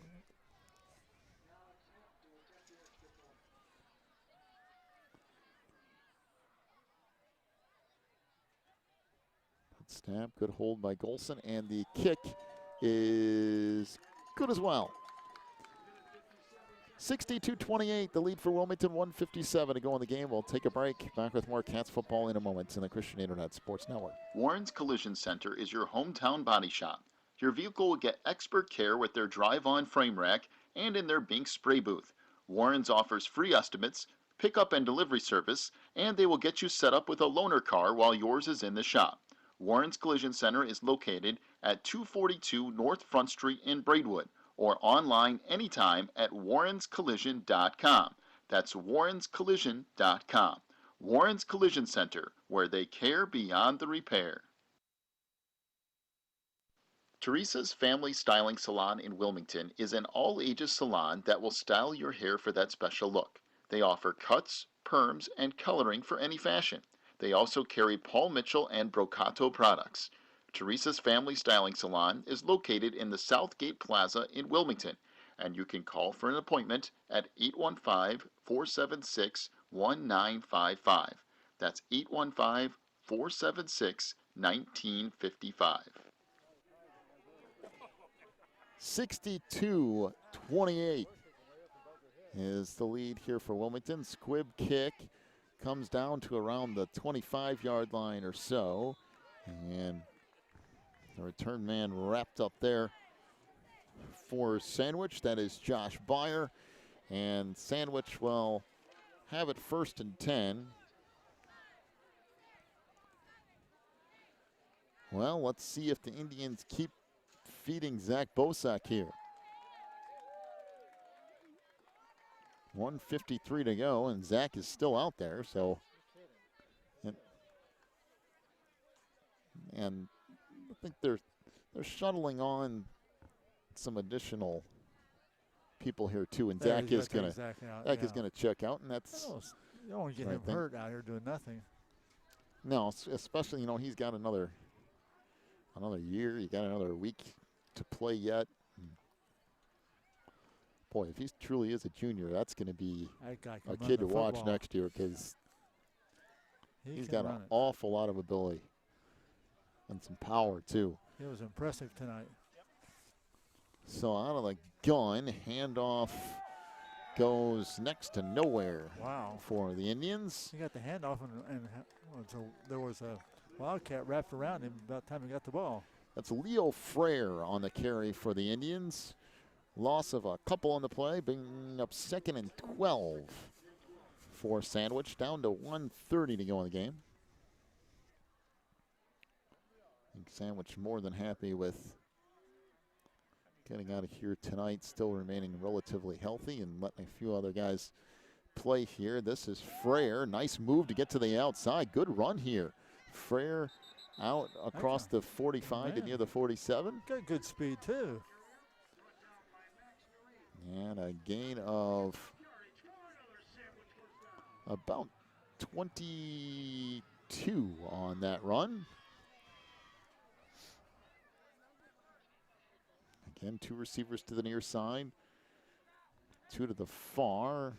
Jet sweep motion to the far side. This is Ty Novak trying to get the corner, and he's not going to do it. Good pursuit out there for Wilmington. I believe that's Golson who ended up making the tackle. Down to 50 seconds to go in the game. Novak, oh boy. Yeah, right here. So Sandwich, 1 or 2 more plays here, and this thing's going to go in the books. Again, Sartori out of the gun. I think you might see them run 1 more, and that's going to be about it. As a snap back, that handoff is going to go nowhere. Might actually be a loss of a couple on the play. That is Leo Frere on the carry. And go down to 10 seconds. I think Sandwich is going to try to get 1 more play off here. This is going to be last play of the game. And keeping it off the near side is Sartori, trying to go up the sideline. And he is going to go for a touchdown. Actually, it might be called back. The flag down at the 25-yard line. We'll see who that's on. It's on Sandwich. It is. They'll lose that touchdown. That's going to take that score off the board, despite the fact that Sartori just ran it in from 54 yards out. And I believe... Can you end it on a penalty? Oh, an offensive penalty you can. Oh. So that should, I think, take that score off the board, right? Yeah. It should be 62-20.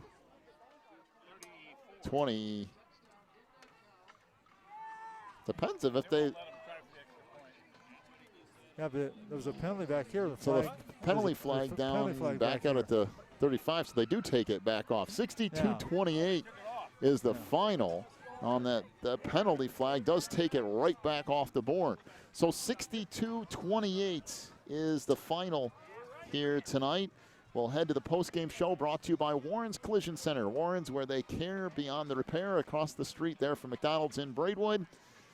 As Wilmington wins at 62-28. Coming up, we'll talk to the head coach of the Cats, Mr. Jeff Raintz, who will also get your final stats tonight, and another check of the Odekirk Allred and Associates IHSA football scoreboard. We'll do all that in just a moment. We're back here in just a few minutes on the Christian Internet Sports Network. Racchetti's Cafe and Pizzeria in Coal City is all about relaxing with family and friends while sharing an authentic Italian festival of food. They are the home of the Chicago-style deep dish pizza, but they also have a full menu, including pastas, burgers, salads, and more. Check out all of their daily specials, too, online at racchettis.net. Racchetti's Cafe and Pizzeria is at 375 South Broadway in Coal City, and they are open till midnight or later every night. Stop in for an authentic Italian experience at Racchetti's. Heroin. I am Matt Baskerville. As a funeral director in Will County, I can tell you firsthand that I have seen results of heroin overdose. Plainfield Shorewood, 4 dead. Lockport, 5 dead. I am Reagan Freitag. As Wilmington's local prosecutor and Will County board member, I can tell you I have seen the trouble and hardships of addictions. Frankfort, Mokina, New Lenox, 6 dead. Bolingbrook, Romeoville, 6 dead. In Wilmington and Braidwood, heroin equals death or arrest. Wilmington, Braidwood, 8 dead. Thanks to efforts of our local police departments, that number has dropped from 8 deaths in 2015 to 2 deaths so far in 2016. If your family, your friend, or you are suffering from heroin addiction, there is help. Please call 815-476-1660 for more information. Help is only a phone call away. This ad is brought to you by the Wilmington Coalition for a Healthy Community in partnership with ONDCP and SAMHSA.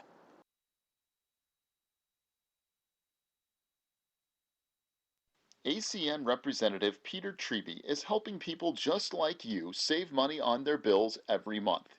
ACN has deals in place for high-speed internet, wireless service, energy, television, home phone service, and home security. It's simple. All you have to do is click on the ACN link, fill out an analysis form, and Peter will tell you how you can start saving money today with ACN. Pro Real Estate is a family-owned business established in 1983.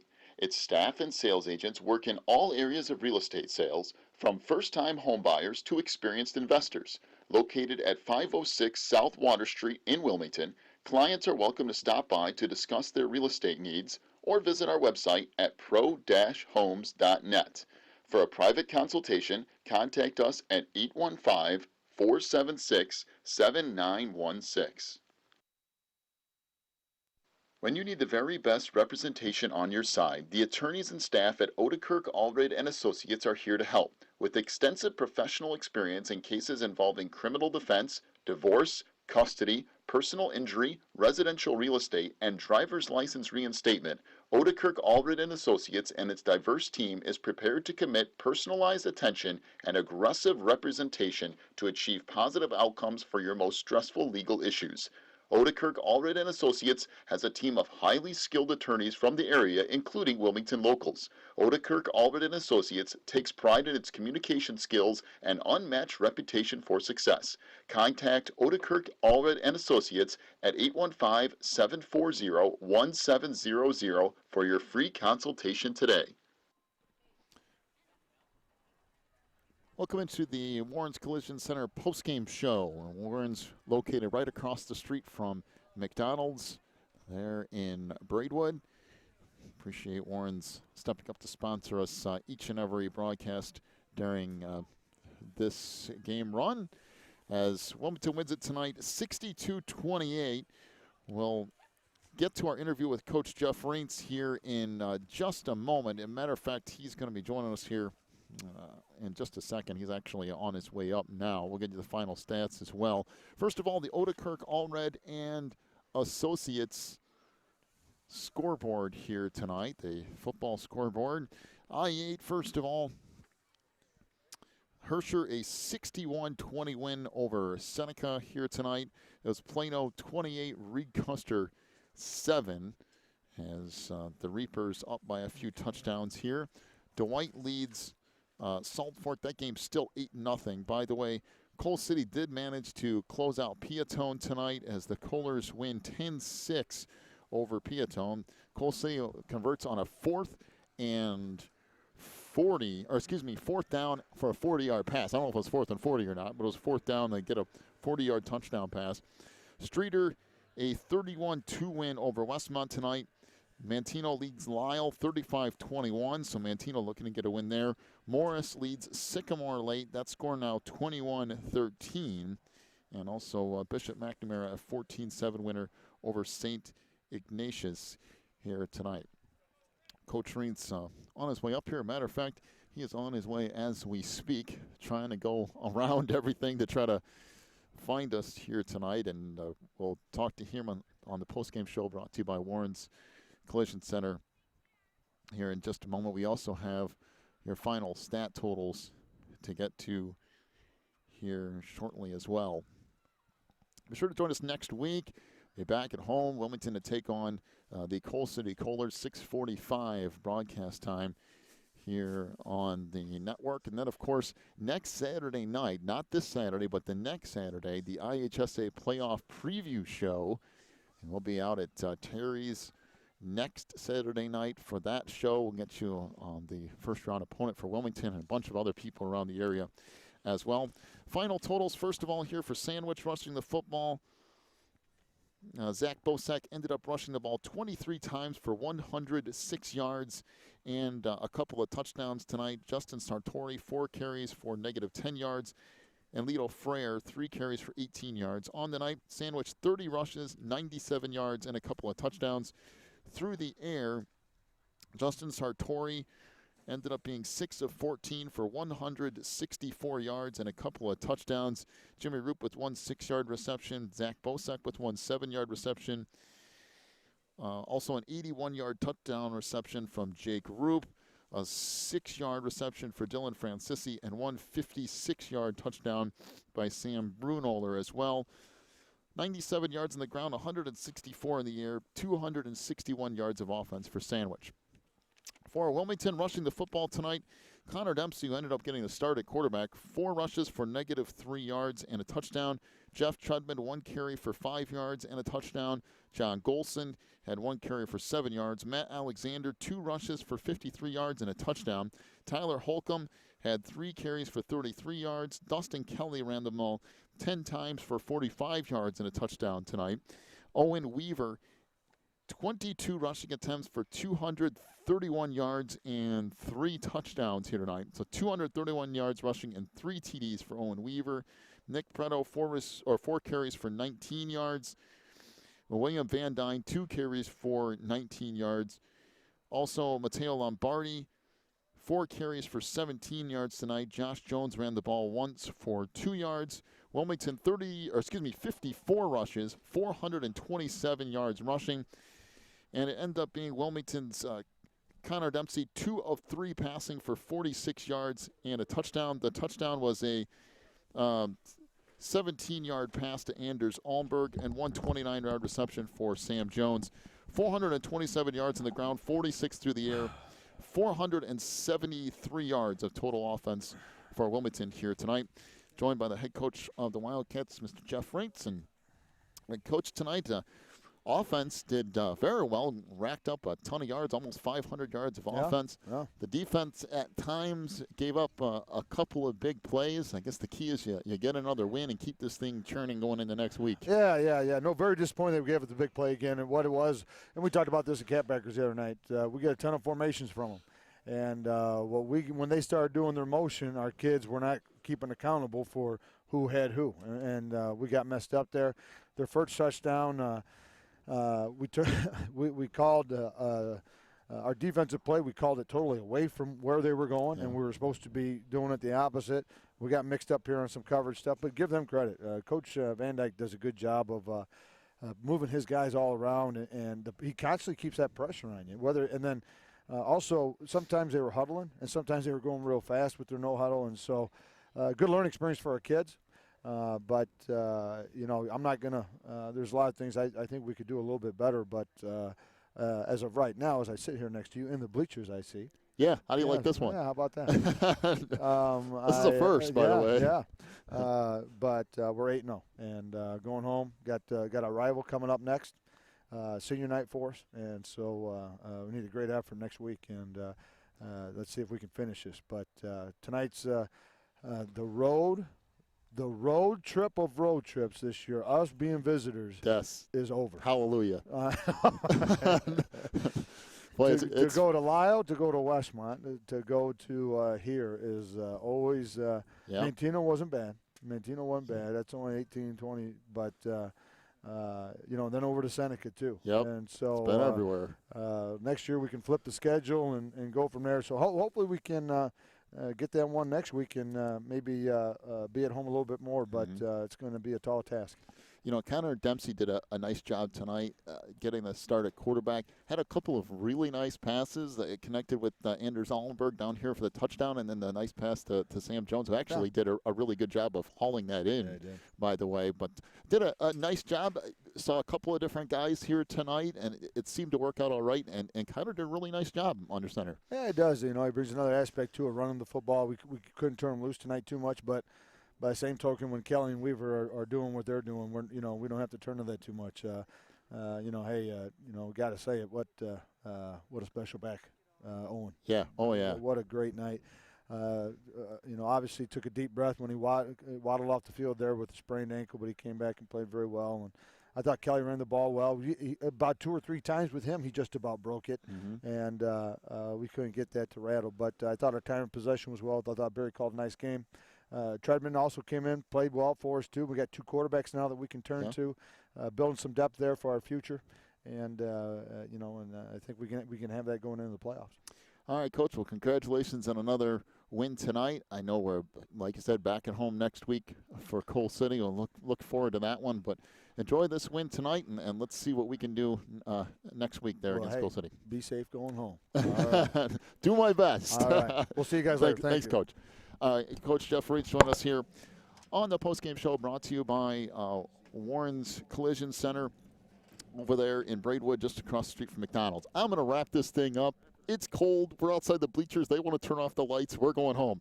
A big thank you to all of our sponsors tonight. Wilmington manages to get the win 62-28 over Sandwich. The Cats move to 8-0 on the year, and Sandwich drops now to 1-7. See you next week back at home at Jeff Reed Stadium at Becker Field for Wilmington and Coal City at 6:45 next week. We hope you enjoyed the broadcast here tonight. You've been listening to Wilmington Wildcats football on the Christian Internet Sports Network.